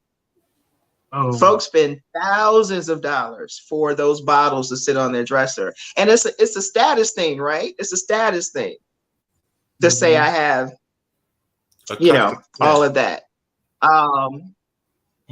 Oracle belongs on your dresser, in we your definitely have to talk because in your. we definitely have to talk because I'm seeing a lot more stuff because even our initial conversation, you're speaking now more about your story and more of the intricate details of it versus the umbrella story. And it really is impactful to see because typically people put out maybe one fragrance every 3 or 4 years, every company, but you have so many already. Like you have so much to pull from in terms of building that brand identity. I'm Right. I, I feel myself moving into that direction more and more Okay. because building and pulling a story out of somebody is what I do as a theater instructor or director or actor, but it really matters a lot to kind of in business to have that skill as Yeah. well. To have that story. Yeah. Right, to have that strong, and you have an origin story. Your flagship fragrance is kind of your brand story. It's mama. It's Mhm. mama. Mhm. It's the beauty of her life, and being a Black woman in America. Her birthday is today, Blue. She turned 88 today. Get out of Mm. And happy birthday, yeah, Mom. yeah, she's and in terms of a story of history, right? Mhm. And legacy, and our Black culture. She Right. is one of those women that represented all of us in America, to make us proud. As a Mhm. retired college professor, starting out in the classroom, teacher, vice principal, principal in a major city like Miami that looked just like Baltimore, and she Oh wow. made sure that every Black baby that looked like us Mhm. were excelling in her schools in Mhm. those neighborhoods that are like ours. Mhm. So when there was a shooting and her school was on lockdown, her school was a safe place. Mm. And once the lockdown was over, because America's been violent since the beginning. Right. It So started with for violence. her to, so for her to protect her students, her staff, to be that Black woman in the community, as an educator. And she's a Delta, so I spent my whole life watching her All get right. dressed from to the nine, gowns and long white gloves and all that Black woman magic. Blue, she was beat. She was beat every day, Blue. Amen, Nikki. I know that's right. Yeah. And so she had the vanity full of makeup and fragrance. And so to watch her, get dressed, and I would help her get dressed, Mhm. and she will tell you, I used to just walk around and smell her because she smells so that's the story. That's Blossom. And it's That's the probably big so much campaign. more. It's so much more Yeah. than that. Like I always tell people dig deeper when you're finding that story because now knowing, from that Miami area, that's a whole nother story. The racism and segregation and, I direct a play that's based in Dania, Florida. You know, just so that same corridor, that The same South. area. Yeah. But it Yeah. really is a powerful story. Is a especially for her to still be able to create uh, uh, a space for herself and to succeed in that and excel in that area. Florida has not changed. It may aesthetically look different, but it really Yeah. has not changed much in terms of the atmosphere or the Yeah. prejudice that It's lives gotten there. worse. It's gotten Hmm. worse. Right. The Republic. So, Black folks in America, wherever we are, we land. We Hmm. our imagination is so Yep. powerful that Yep. we manifest a whole new experience. Hmm. I knew I had to leave Florida and landed in DC, and Mm. I gotta, Baltimore was truly an assignment. Right. I am not here because I was like, let me move here. It was Well, the truly, DMV has a way of kind of capturing you. We take a hold of you, won't let you go. yeah. So it is a part of a greater platform to share Black excellence, Black culture, Black love, Hmm. the beautiful aromatics of our people Mm. is really my goal, and also to use it as a teaching tool to introduce chemistry to my students. That's fun, that's different, that they never would have thought about unless somebody said, "Did you know that your face is beat and all that makeup is pure chemistry?" Mm. You're like, "What? You Well, serious?" but that's just And then we hard go because from this school system is there. different. But that's it. So But that's the art. yeah, That's funny. It's funny because you are an artist, and in a sense, you paint tapestries with sense, Hmm. and you I evoke do. emotions with sense. You know what I mean? Like Right. if you Mhm.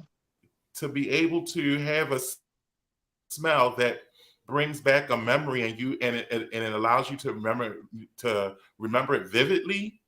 That is in itself an art. That's like watching a painting. That's like looking at a movie. That's like hearing Right. a good He's song. painting. Yeah. You know, and Yeah.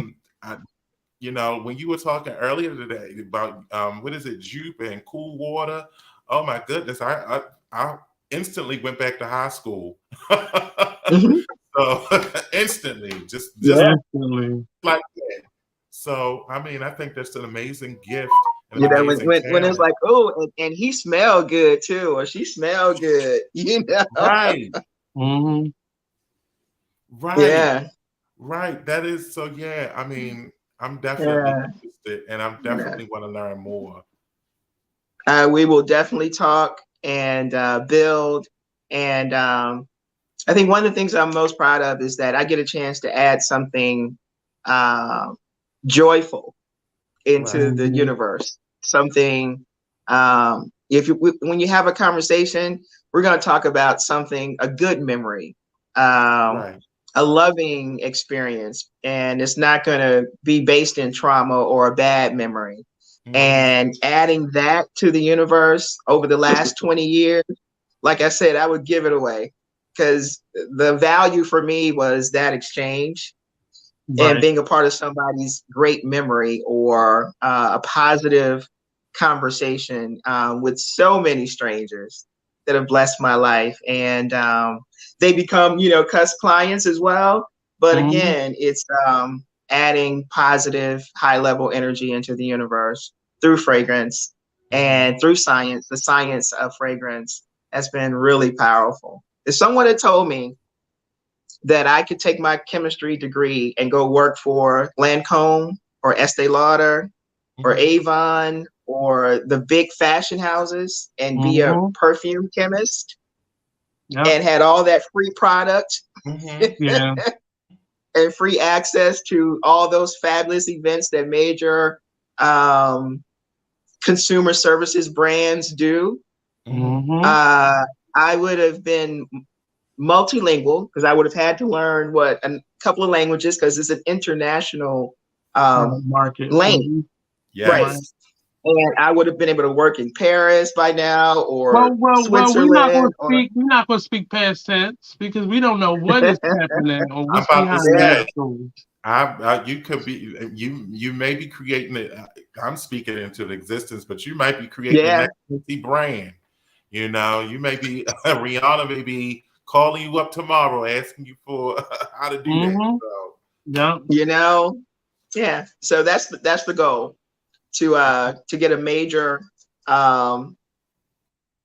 influencer, be it from the sports world or the entertainment world, or working with Juan Nance, working with local folks, Florist, Elijah Brown. Those are major people of color doing great work in Baltimore that the world knows about because of their purposeful life, and to have that social capital, to have that relationship really grows me and grows my brand because they're more experienced in spaces than I am. Right. So as we close out this lovely first interview, because we're going to see more of her on these social media streets, on these live podcasts, because my mind has already started to work in terms of what's next when we talk the next time we meet the next time. But my final question to you is, what advice would you give to your 17-year-old self? And what question would you ask to your 100-year-old self? What advice? You kind of hinted to it in your last statement, but the advice to my 17-year-old self would be to look in the mirror and embrace what you're seeing. That it and to my 100-year-old self, I would say that if I have not done the work of my life, which is to be an amazing teacher and to build this amazing brand to a $1 million level, that's the goal. Then I have not multi-million dollar. I have not utilized my gifts and talents while I was on the planet. So I had a really tough year last year, and it changed me in a way of focus and really, really committing to becoming the best version of myself. I am now going by the name Oya Femi. Tenecia had to die so that a new creature could be born and really create the life that I've been dreaming about for years. And my 100-year-old self is counting on me to manifest that life, because it's all about serving. Right. It's all about teaching, and it's all about making a major contribution for our culture, to our culture, while I'm here. Well, I mean, I can't, you need to write a book if you're going to give all that type of fancy advice. I mean, she came with fire with that, man. I'm telling you. But I want to thank you for joining me. And everything happens in order. We are now on the Artist Exchange platform. For something, a lot of what you just said had to happen in order for us to make this work. But I thank you for joining us. You're definitely going to return, because we're going to get the next level of this organization. We'll do a HSN situation. We'll have product, and I'll have models, and and Blue will have his fragrance. Remember the conversation. Yes, I got you. But thank you again. We're going to hear from say your name again. Oya Femi. Okay, there we go. We're going to hear from you again. And thank you. Many blessings and opportunities to you. And please come on out I'm gonna be hosting a number of events this year for you to be able to display and exhibit your work.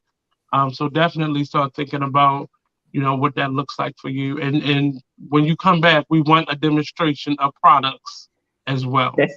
So maybe me and Yeah, Blue I can get our signature fragrance done live on air. So All right. we'll Hey, work thank it out. you. Thank you, Nate. Thank you, Thank Nate, for your you. support, for Anytime. adding me into your world.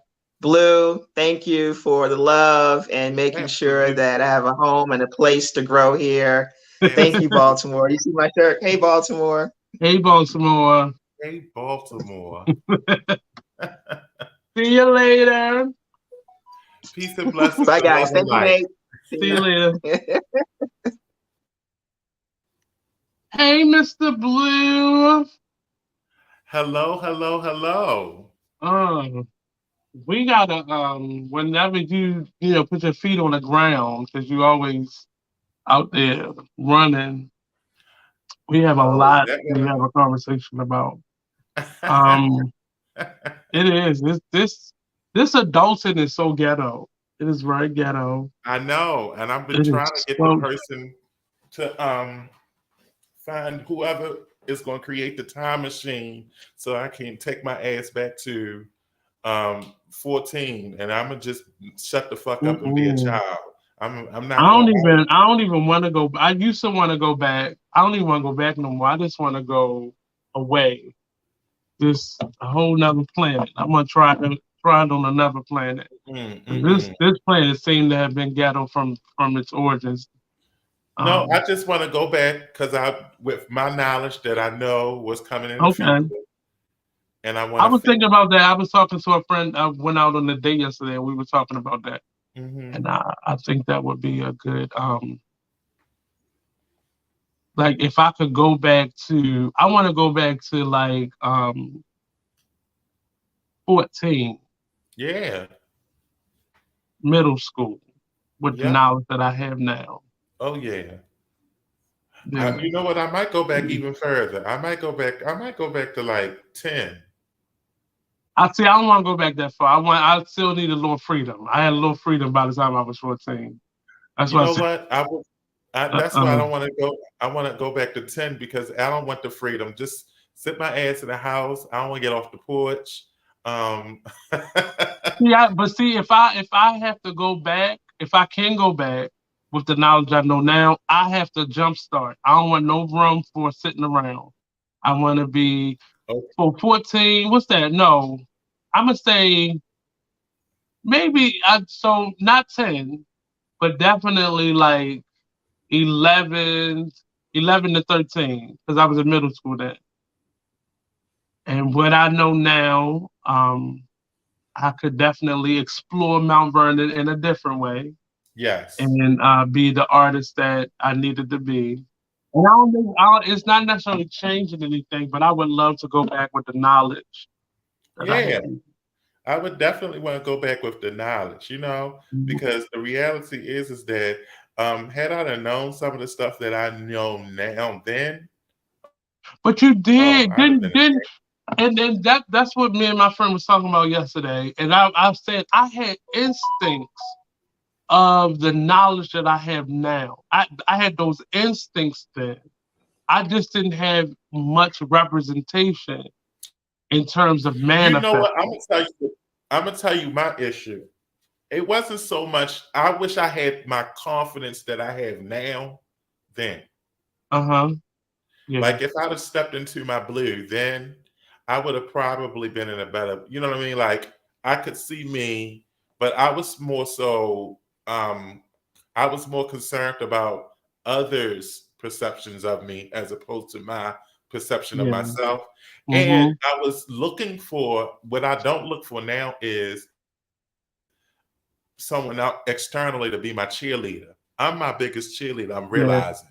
And Yeah. you got to be okay with that. And also, there was a false notion. Like now, I'm not about being perfect. I'm like, if I fuck up, I fuck up. So what? But back then, it was about perfection. You gotta look this way. You gotta be this way. And also, I came up in a colorist era, so you know you weren't proud to be dark skinned.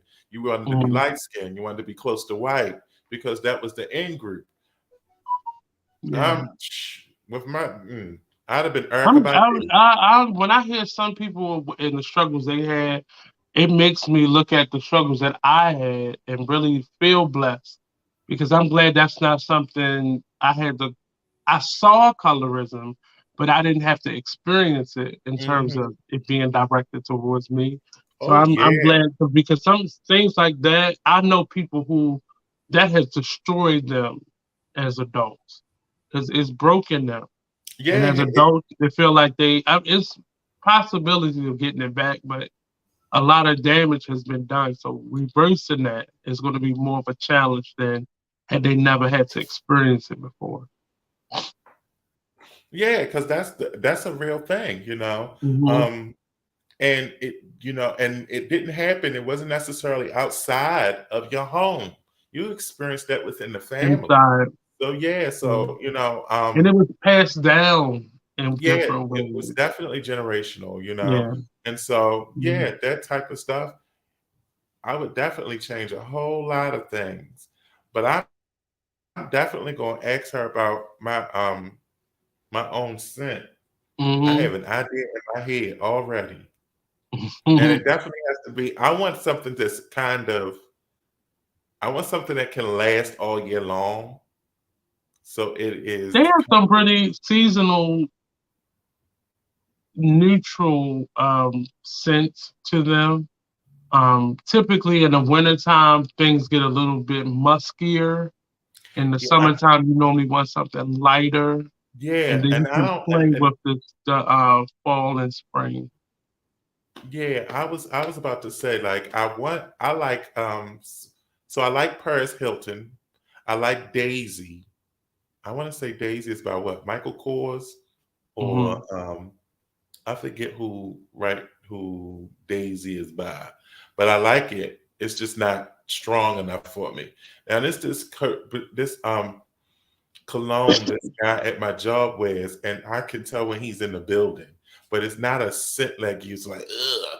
It Hmm. is like oh my goodness, he's in the I miss building. my Jeep, because when I tell you, I used to get stopped by men, women, just, and not even that, but it wearing cologne pulled me outside of myself, Hmm. because if people would just have and that's really why I wear cologne now too, because it excites other people. Like, and something about cologne like brings out like a sensual part of people, and they'll come and smell your neck, or like, oh, people Yeah, get in your face with the right type of cologne. and see that's the thing. Like I like it because for me, the feminine Hmm. it matches my feminine energy. And Yeah. most guys, when I put it on, it becomes kind of like it's kind of like a siren.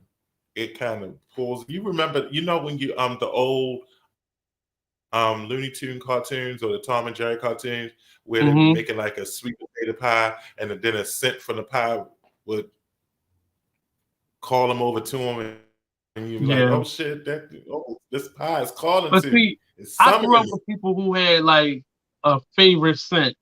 Like both of my aunt Vals had like they had their favorite scents.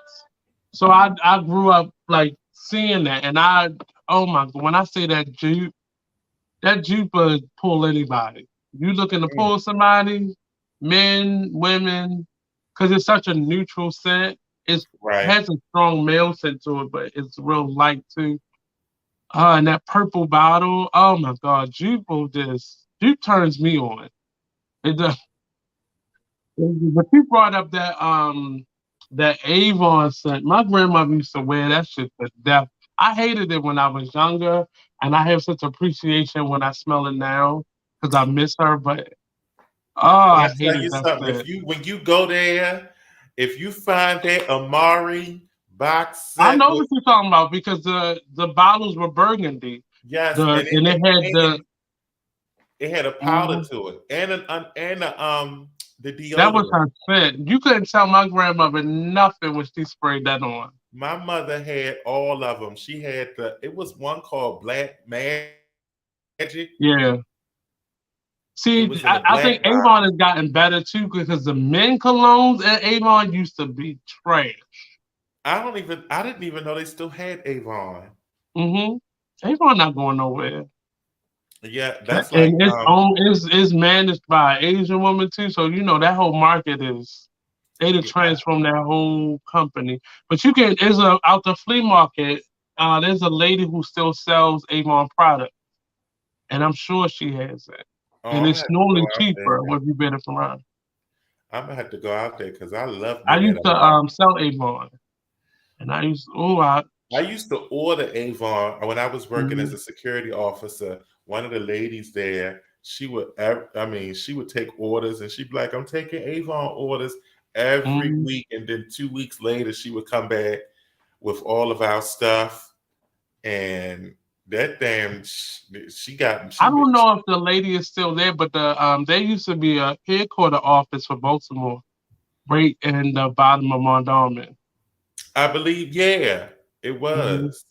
It wasn't. It's not there, and I don't think it's definitely I not. don't know if it's still there. I haven't sold Avon in years, but that's where you used to go to sign up or have the classes and stuff like that. But I wish the hell I would sell something. I'm not a good salesperson. I am not.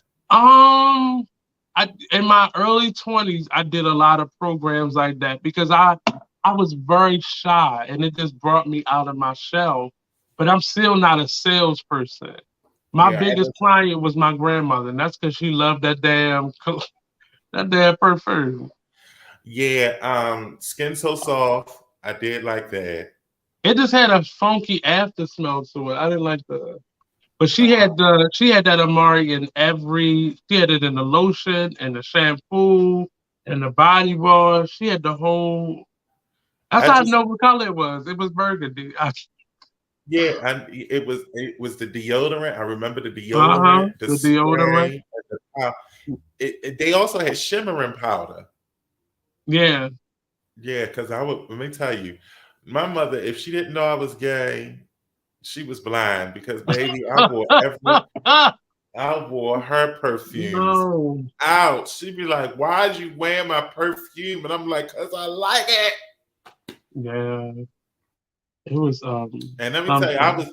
and yeah, to this day, I still like perfumes. I like perfumes, but they not necessarily they gotta linger.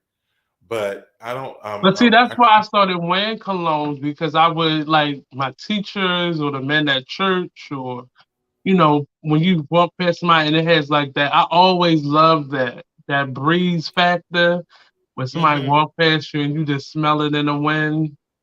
That's what That's I why like about the I men. learned how to wear my cologne. So Now, that happens. I was attracted to men that smelled good, but what really I like the female when a woman, oh my goodness, if she had on look, when Tenecia was talking about her mom being a Delta, I Hmm. remember this woman. She was a AKA. Let me tell you, she smelled like heaven. If heaven had a scent, it smelled like this woman.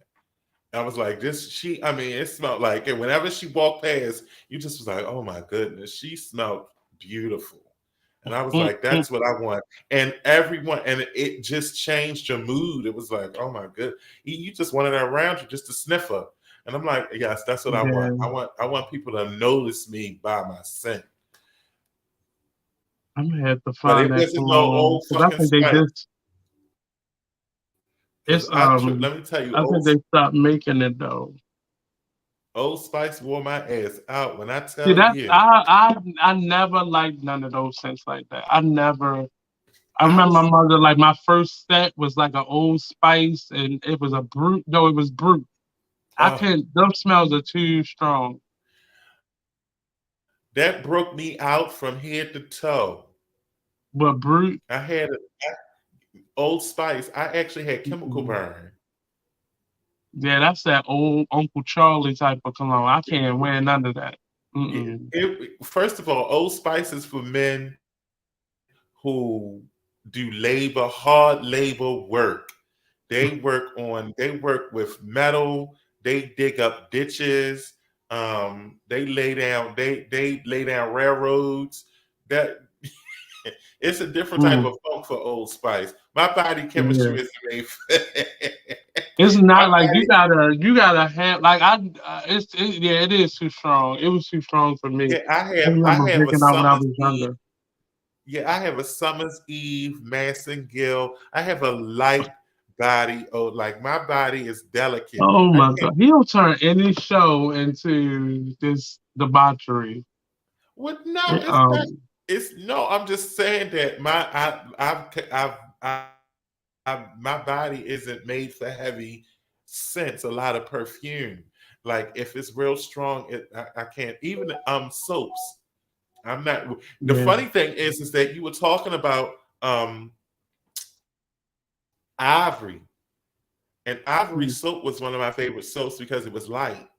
It wasn't. It It was wasn't so light. heavy. What kind of fucking skin did you have? Somehow it was light. Like the soap itself, Ivory soap is the only soap that I know that floats. Like it's all All those the other chemicals soaps. in it. And Ivory, Yes. no, Ivory was. Yeah, that was the That's because you soap. had that. Man, You was one of those people. You had lava that type soap of skin. Yeah, lava soap was a different. That was a whole nother. You put lava soap on, you was trying to take off the top layer of your skin. You was trying to change your color.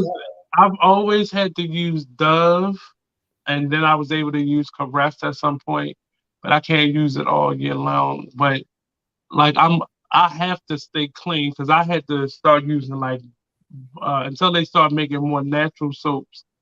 I couldn't. I had to wear. I had to use Dove because I couldn't. Everything else had too much, and I had to use like the original scent. I couldn't even use all the fragrance Oh, you scents, had a the hypersensitivism. flavors of it.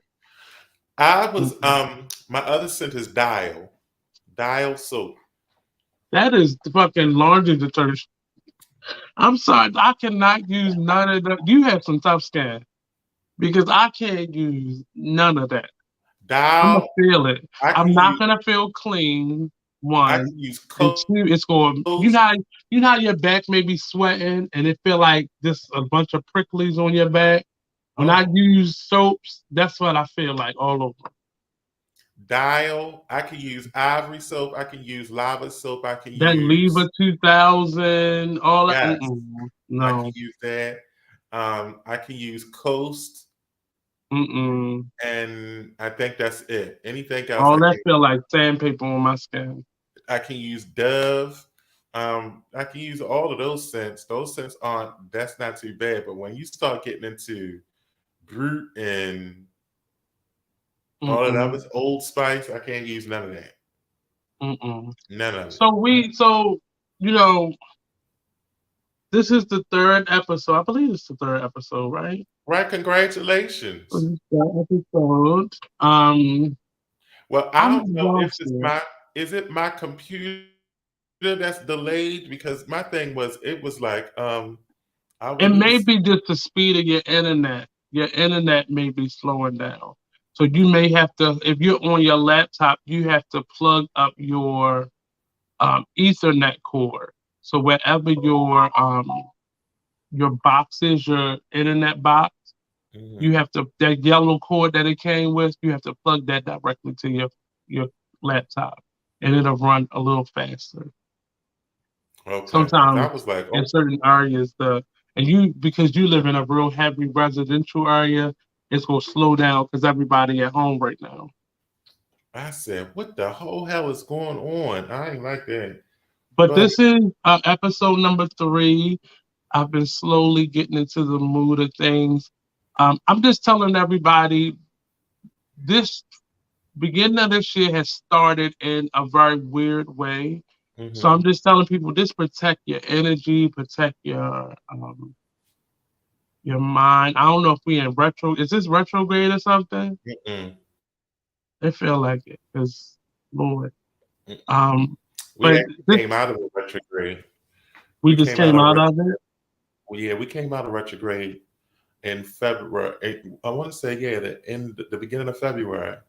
Well, yeah, So, that makes a lot of sense. yeah. So this protect your energy, and I'm not just saying stay away from people, but just, pray, meditate before you enter people's spaces, when you enter your own spaces.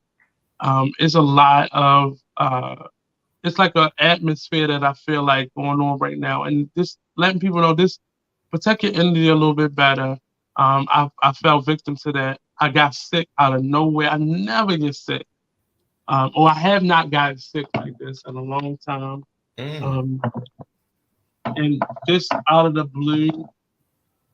But yeah, it's been an interesting journey doing it on my own. Go ahead.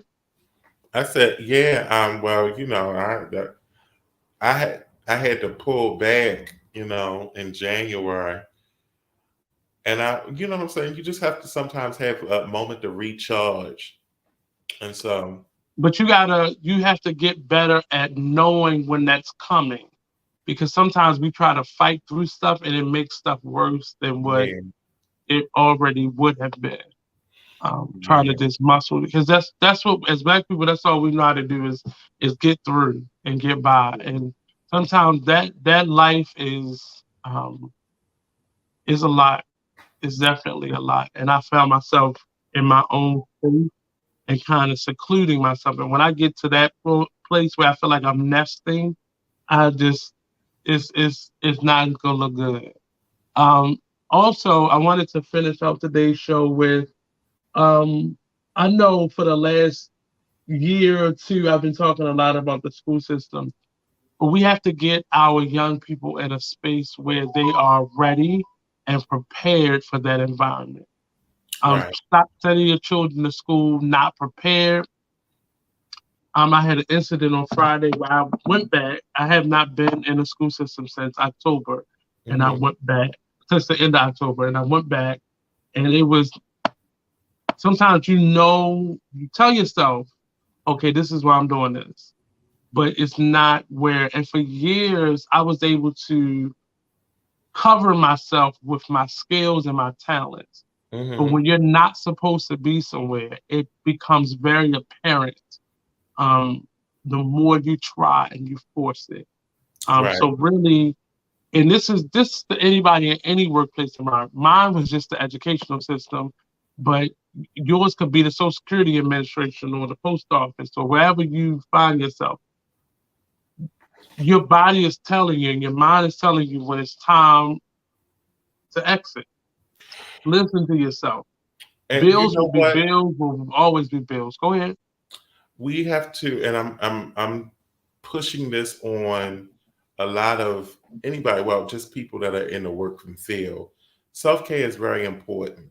Yes. Being mindful of yourself. And I grew up with my great-grandmother and my grandmother, and they were all, they were domestics. They worked for white families, and, and they instilled in us, work hard, excellence, and all of those wonderful qualities and wonderful things, but they never took time to actually enjoy life. They were always working.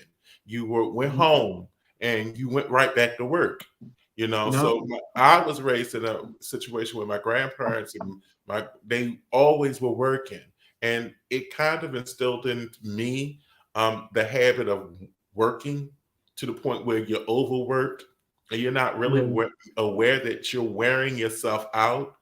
And then one day you wake up and you say, I didn't live.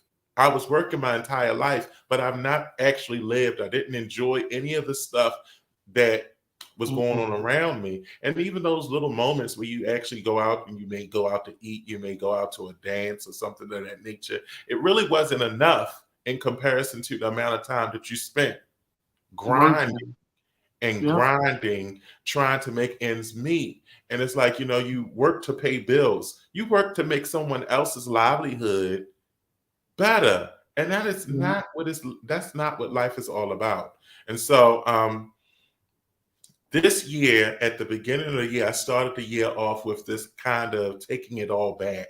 you know, like reclaiming my time, reclaiming my, you know, life, reclaiming my love, reclaiming myself, because it's important, you know. And I think that that's a Mhm. narrative that a lot of individuals should take on.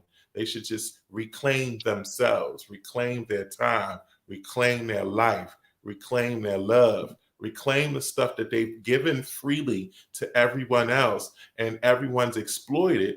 And you know, and you walk away feeling resentful, you're walking away hurt, you walk away broken, and it's like, damn, you know. Mhm. So I think It's that difficult, and you know, it's all for me now. I hear all of that, but it's a thing where you know, my mother was like that. My mother worked herself till she literally cannot go back to work, right, or work the way she used to. And that's a depressing thing, because if you get used to doing something and then your body says no more, you know, you got to figure out, how do I do, because you didn't plan for that. right. But that self-care begins to feel like laziness, and it it forces you, because your body will But shut down that's and you because won't we be able have to do been anything. given, and that's a narrative that we have to kind of challenge. You know, Yeah. why does taking care of yourself feel like laziness? Because if you're not making money, if you're taking time from when you're supposed to be out making money, and this world we live in now is more of a thing. Like, getting to the bag is definitely a thing. You know, at least like when we were younger, your family would at least take a vacation, you know, once a year or something like that. But now we're in a space where that feels like laziness, and everything is just piling up on top of you, and it feels like it's just, you know, you get to that point as an adult where you like, this not worth it no more. It's Right. not. Just to simply, you know, you do all that just to simply be able to be comfortable in your bed at night, in essence. And and um, and and that's why I was saying that it's important that we just, you know, take the time out to really enjoy life. It's so many people like today. When I heard the news about 13 and 14-year-old babies being shot, you know, mhm, it's like, damn. Not saying that it's not mhm. that's the first time that you've heard something like that, but it's like, oh my goodness, you know, they didn't But you even would have. think by now something would have been a solution for that. Yeah, like no, it's not even that. It's just more so they haven't even begun life. You know, they didn't Mhm. even experience anything yet, and they're snuffed out. And it's like, you know what, you need to, speaking of myself, like shit, the way things are going, I need to have my fun now, because there's no telling what the hell is going to happen tomorrow. They shooting Yeah. balloons and shit out the air. You know, it's also it's new diseases every minute. I You got to was enjoy somewhere life. yesterday. I was walking to the market across the street from my house, and the weather felt so good. Like, it still was like a brisk winter day, but it was Right, warm. And I said to myself, like, I want to live again. Like, I remember my 20s, no matter how, and I think I worked twice as hard in my mhm. 20s. Like, I just was always active doing something, and I just miss being, not necessarily just being out, but just living life. I think I lived life more when I Yes, was 20. I had those unrealistic expectations because I was single with no children, well, mostly with no children, and I didn't have those types of responsibilities. But I was able to do more with my time. And as I'm getting, like, 40 is just a couple months away now, and the oh, closer I get to it, the more I relish my life. Like, I not just living life, but just the life I wanted. Like, I wanted my that's life to feel comfortable. It's the but reason I that's didn't have good. children. It's You said good what? that you're feeling it now, because Hmm. as opposed, that means that actually, you know what I'm saying. That's a good thing, because for Right. me, for a lot of us, you don't really get that until you're close to your 50s. Like, damn, I really Mhm. need to start enjoying life. You know, I really Well, need to. what is crazy, I felt it the last couple years, and the pandemic heightened the feeling, because when you're forced to be still, you want to do more. So I let that take over me and just be patient. But, you know, I woke up and I was 40. You know, 3 of my birthdays has been in a pandemic. You know, so I Right. felt like I lost that time, but at the same time, it just feels, oh, I I got to get out enjoyed. and do more. I know there are so many people that probably say, "Well, oh my goodness, I didn't enjoy the actual pandemic and the fact that people were dying and they were getting sick." But what I did relish about, I just cherished about that moment was that there was a piece to it. I was going to Montebello, and there was probably like a handful of people walking around, and the world was quiet to me. That's And what actually why that's actually why I like when snow, because snow has the ability to kind make of blank everything the sound. quiet. Yeah. Yeah, and it's just peaceful. And I really, as I got out, I'm like, I value my peace of mind, peace of space, peace and spirit. Like I value that now. And when I go to work, it's not that I don't care. I'm gonna do my job and I'm gonna provide a quality service. But I'm not gonna go above and beyond. I'm not going to wear myself thin to please someone else. I'm going to do what I need to do, but I'm not going to do no more. You know what I mean? I'm not going to go above and beyond like I used to impress, someone that's going to, that as soon as you drop dead at that job, trust and believe, a day later, they're going to have an ad in the paper. Friday, that's what that felt like. Friday, as a school, is actually closer to where you are. I went to that school, and it was a rough day, and I had the incident at the very end of the day. And I remember sitting there. I walked home, so I walked up 25th Street Jeez. to my house, and I was so angry in a moment. I didn't realize that I was walking, but I just kept walking, and by the time I realized that I was home, and I just said to myself, like, I have to treat me better. I have to treat me Yes. better. And sometimes that means sacrificing. I don't want to sacrifice my comfort anymore. I don't want to sacrifice my integrity anymore, Mhm. simply to pay a bill or Right. simply to make money. Um, even me being an artist, I have to not sacrifice everything anymore, because when I was walking to the market yesterday, I just said to myself, like, I said in my head, I really want to enjoy life again. And I remember a moment where I was enjoying life, and I remember when that stopped.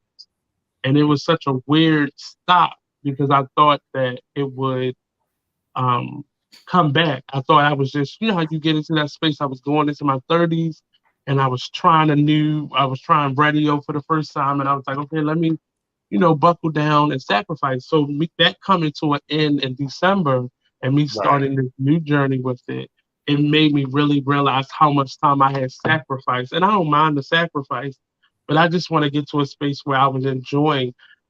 I've been going to plays. I've been to a play every weekend for the I past month. wanted to see the one that Tracy was in. At the Motor House. It was pretty good. Yes. It was pretty good. I think you Well, would have liked it. It was real, like, hippie, folk tale-y type of vibe. okay. I think you would have liked it. Um, Okay. I went to Virginia and saw a show the weekend before that. Um, a friend of mine was in a play down there, and that was a weird feeling, just to take a trip. I miss taking road trips. I went the weekend before that. I went to go down to Everyman and saw a play. I missed that. I used to go to plays all the time. If I wasn't in rehearsal, I was going to see somebody else's play or something creative. And I don't want to just fit in anymore, like force myself to do something. I want it to be a part of. And money allows you to have that type of leisure and comfort, but Right. I need a balance of it. If I'm just making money to be able to do stuff, am I really enjoying life? Right. You know, and I want to be responsible because I am getting older, and yeah, it's Well, hard out here. it's definitely hard out here, and if you don't want to go back to, well, I'm gonna save that for when I come back and start doing my podcast. If he ever comes back, because he has, No, I'm definitely gonna do that. Definitely gonna do that. Definitely. But I'm also, like I said, mindfulness also means, paying attention to your dreams and not anyone Yep. else's, and that's Yep. what I did. I think for several years, I've invested my energy in other people's dreams Right. while neglecting my own. Mm-hmm. And I can't blame them. I had to blame myself because a part Yeah. of it is just this, and that was our era, dark-skinned people, we overcompensated because we had to impress others. So we had to be smarter than the light skins and the white people. We had to be you had to be nicer so that you could be remembered and you could be liked. And so in a way you were purchasing your friendships, you were purchasing your relationships based off of you overcompensating. And But you know what I did this yesterday and today I watched The Help. Mm-hmm. And it's some comedy in it, she ate a shit pie, all that. But I saw how they dedicated themselves to other people, like you just said, and to the pursuit of just At the getting expense of by. themselves. Mm-hmm. And totally neglected, at the end when they fire Viola Davis. Mm-hmm. In my mind, that has happened to me several times. And you feel the rug be pulled from underneath you, and it just put me in a space of it made me want to try harder. Mm-hmm. But again, I'll say to people, make sure your energy is balanced for you, for your sake, not Right. so you can be around anybody, or make somebody else comfortable. Make sure your energy is right for you, because when depression takes hold of you, it will put you in a chokehold, and you'll tell yourself, I can just wait this out. And that wait period turns into weeks and Months. months, maybe years. Yeah. And it's really hard to break that cycle once you're in it. So just check your energy. Check your energy. Do a assessment and do the things that you need to do. Help is different for every person, but Mm-hmm. just know what you need.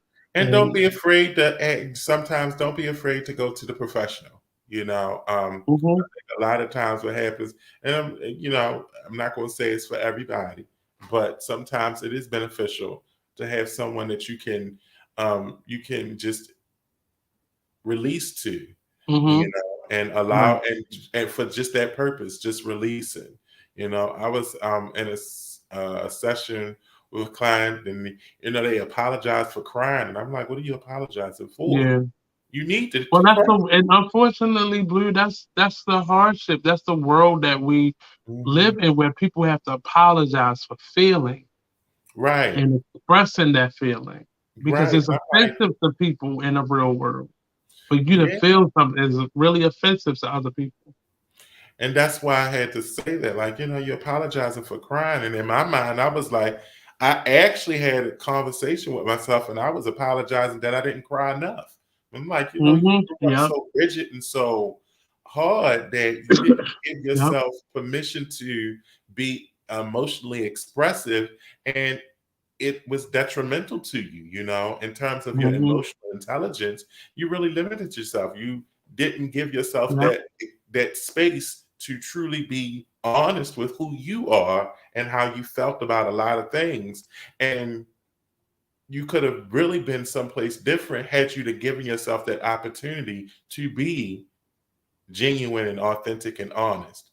And so in 2023, at the beginning, I said, you know what? I'm taking it all back. Because you wind up, you look back, like for me, 46 years of my life, I've been existing for Mhm. others. And I'm like, hold on, you've been wasting you shit. And then you're in the service industry as well, so that makes it twice as hard. Exactly. And so I'm like, oh shit, you gotta really, there's no guarantee that you're gonna be around for another 46 years. So you You're have to get old. your. Mhm.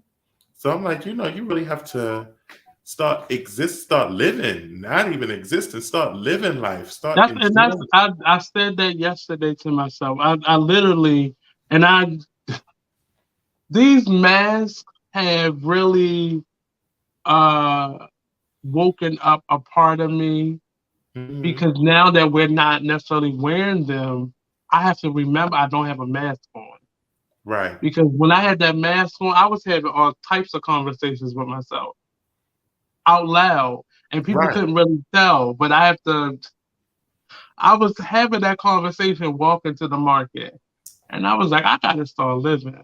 And I literally was having it, and I heard myself talking. I was like, oh, Nate, not in this world, But because these that's people not don't bad. understand. It's That's not not bad. right. It's not You bad, but know you of still it. have to be mindful of that because you can live. I don't want to live in that space either. Hmm. Because sometimes you create a bubble, and that I don't want to live in that bubble. Right. So But I'm just hey, more mindful of myself than I've ever been in my whole life, and it can sometimes feel weird hmm, because self-awareness is really accountability at its best. hmm, But oh yeah, and but like this yeah, year was definitely a different year for me. And as it's progressing, I'm just noticing that, um, I'm being a lot more deliberate, with right. my time and my energy and who I am engaging with and who I'm not engaging with. And it's not a personal thing. I think that another thing is like, you know, me stepping away or stepping back or moving out of spaces is because I Mm-hmm. have a problem with somebody. Yeah, And I don't. I don't have a problem with anybody. If anything, it's that, I have a problem with me. Like I'm working yeah. on me in a sense where as though I know that I've been committed to everyone, but I'm not committing to myself. Well, you And know what? I saw it. I stopped posting on because you do this a lot. You post on Facebook, and I'm not saying it's wrong, but I had to stop doing it because people who may not have been treating me the best mhm. started taking that personal, and that Right, and began to be insight on your guiltiness. mhm, So I stopped doing it because I wanted that some of those feelings to be personal. mhm. I still post, but not the last month I haven't. And I've been trying to show up more and for myself. Like Right. I think you had a engagement at your house. I think your housewarming, and like even if the fact that I came very late, Mhm. um, I still had to do it because I wanted to do something for me. Like I needed to get out of a work environment, like that rat race type of feeling, Right, and do right. something And for me. that was another thing, like, even for me, I realized that I rarely get to go, like, outside of, my best friend and, or you invite me in some place, I rarely get invited to other people's shit. Hmm. And I was like, damn, I don't get invited. I don't get calls to come out and do this, that. And that. Oh, if I do, it's on a work day when I really can't do anything. Right. I'm like, you know what? I'm gonna chill the fuck out. I'm gonna sit my ass the hell down and stop being mom's Mabley for a motherfucker. Mm-hmm. Yep. And And but it happens without you even realizing it. And mhm, it really does put you in a space of renegotiating with yourself and yeah, trying to figure out how I can, get the most out of it. And I used to try to fit so much into a day, and I'd be exhausted. I we drove down to Virginia, and I really didn't even want to go. But I said to myself, like, it's just something for you to do. Like, get back to the stuff hmm, that you love. And what was so weird was we ended up at the wrong theater, hmm, and they let us in, and we thinking we at the right theater house, and I'm sitting down watching a play, and at some point I was like, this not even the right play. But let me just sit here for a minute and enjoy something else. right, How often did you get to take a trip? Have I gotten to take a trip somewhere or a road trip somewhere and hmm, just enjoy myself? Then we went out afterwards, and I typically have been trying to like pinch pennies, and I was just like, nigga, just do something for yourself. Right. And it's hard to do that because one, you feel lazy or irresponsible, but sometimes you gotta. It goes beyond just self-care, and you gotta really establish what you want and what you Absolutely. need in life.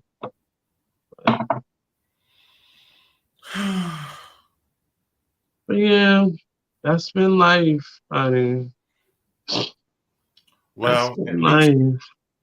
at least you experiencing it, and you got you done started. This shit is ghetto. It is. It's ghetto. Adulting is definitely ghetto. Oh. Adulting. It's dealing with other adults that is the most ghetto part of it all. That people like, because people are very oblivious to how they interact with you. I had to go pick up yesterday when I went to the market. This lady was just had her cart situated in the aisle where nobody could get around, and she was just standing there. And she was an older lady, so I was trying to have patience for her. But at some point, I was like, Miss, you're in a whole environment with other people. You're not gonna move. You're not gonna, you're not gonna adjust. And No. I normally would have never said that because I'm real respectful to older women. Mm-hmm. But I was like, I'm not gonna sit here. I'm damn sure not gonna walk all the way back around another aisle to get to what I want. What you tell her? You said, I'm not going. I said, Miss, can you move your cart? And she took her time moving. I was like, Nate, it's just something in the atmosphere. People are expressing themselves in ways that are not beneficial to them being in a world with others, because for so long people just let people run over top of them. I get that. But Miss Lady, get out my way. Get out, this move. This move. This get out my way. Mm-hmm. And I could tell she was in her own space, but I needed you to get out of mine. Because I need to get out this market. I had to tell myself to check it because I was telling people like, look, no, I'm not doing that. I'm not doing that, and you can go to hell with this. And I was like, oh my Not goodness. true. I'm like, Not let me just do every little thing. Yes, I was. Yeah, and the funny thing is, I realized that I've been telling people no lately. Like, no, I'm not doing that. I'm like, and You ain't that's, telling nobody no. I I don't believe that. That has been my struggle for the longest time until I know, like, oh, and shit, not in 2023. No is becoming a good friend of mine. Like, I ain't got it. I'm not. I'm gonna start saying again. I got so good at it that I had to remember when to say yes. But I think I had to start that back up, because sometimes people will knowingly know it's a hardship for you and make it like a friend of mine called me up the other day and was, in the midst of us having a conversation, he was saying that he was about to lose his storage facility. And I so naturally was like, oh, wow, what you gonna do? The old Nate would have been like, well, what you need? How can I? And I think a small voice inside of me said, sit your ass down. But the funny thing is, that's exactly what I was. I was like, before, because I'm like, you would go above and beyond to just, make somebody feel nice and fuzzy and warm at the expense of your own ass. You out here feeding people when your ass is hungry. What the hell is going on with you? Sit your ass the fuck down and shut the fuck up. And that's what I was telling myself. But but I'm saying this out loud, like, bitch, sit your ass down and shut the fuck. No, you do not have it to give. Don't. That's what I was saying on the phone. I said this to myself. Sit your ass down. Shut the fuck up. Yeah, motherfucker. They talking about and this was I guess for me, the straw that breaks the camel back is that people will make you feel like if you say no to them, that you didn't, you know what I'm saying? Like you know what? No one wants to. They try to guilt you into saying yes. I mean, all my friends gonna say no to me. When But when I'm showing up, or when I open up my doors, or when I'm like, you ain't never did that shit to me. So And it hurts more when you in that space because you don't even know how to ask. Yeah, like You don't even know how to part your lips to ask. Oh my God, that just made me forget somebody. Oh God, I'm gonna have to call her too. Yeah, When I say I've let go the last 3 going on 4 weeks, mm-hmm. and it makes me I physically was sick. Like Right. I could tell I was in a really not so good space because when I get sick, that means I've opened myself up mentally to a cold. And I don't typically get sick. So it was hard for me to be still and just focus on me. And it has literally been almost a month.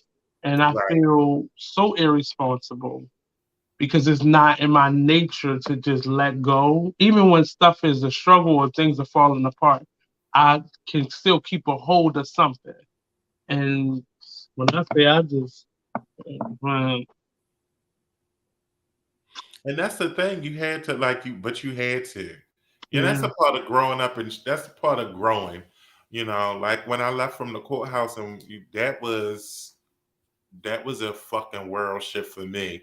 But I'm glad it happened because had that not happened, I wouldn't have grown in the way that I have grown, and I needed to grow in this way because it's elevated me. It's put me in a position where I'm learning more. I'm actually, I'm doing things that I needed to do that I probably would not have been able to do because I was so committed to that job. Let me say goodbye to these people because they're getting too much of me. Peace out, people. I will see you next Wednesday on the Artist Exchange Podcast. I'm about to say your shit was going for 2 hours and 44 minutes. That's what I just looked at it. This is a whole Hold on, don't hang up. day. Hold on, wait a minute. So I'll see you all next week. Don't forget, coming up, we have this month's installation of the Black to the Future event. We're going to be at the Art Social Club. It's a phenomenal event. This month's facilitator is Jewel Guy. She's a phenomenal singer. I'm going to get her to sing something. And she'll be giving you advice on how to manifest and how to get rid of some of the things that's blocking you from manifesting. Next month, we're going to have the Black Genius Art Show. Mr. Brian himself, he'll be stopping by and he'll be doing a masterclass in art. We'll be doing some art projects, but we'll also be talking about social media and how to navigate the system. And then in April, I'll be doing a workshop on being media ready, the importance of media and the structure of it that you need and building your brand and your business. So stay tuned, stay locked in for that. Follow me on all social media at the Artist Exchange Podcast and the Artist Exchange Media Hub. So peace out, people. Don't forget, every Wednesday at 8 p.m., I'm here live. The next show up on our platform is I Am She Podcast on Saturday at 11 a.m. Peace out. Peace. Don't go anywhere. Hold on.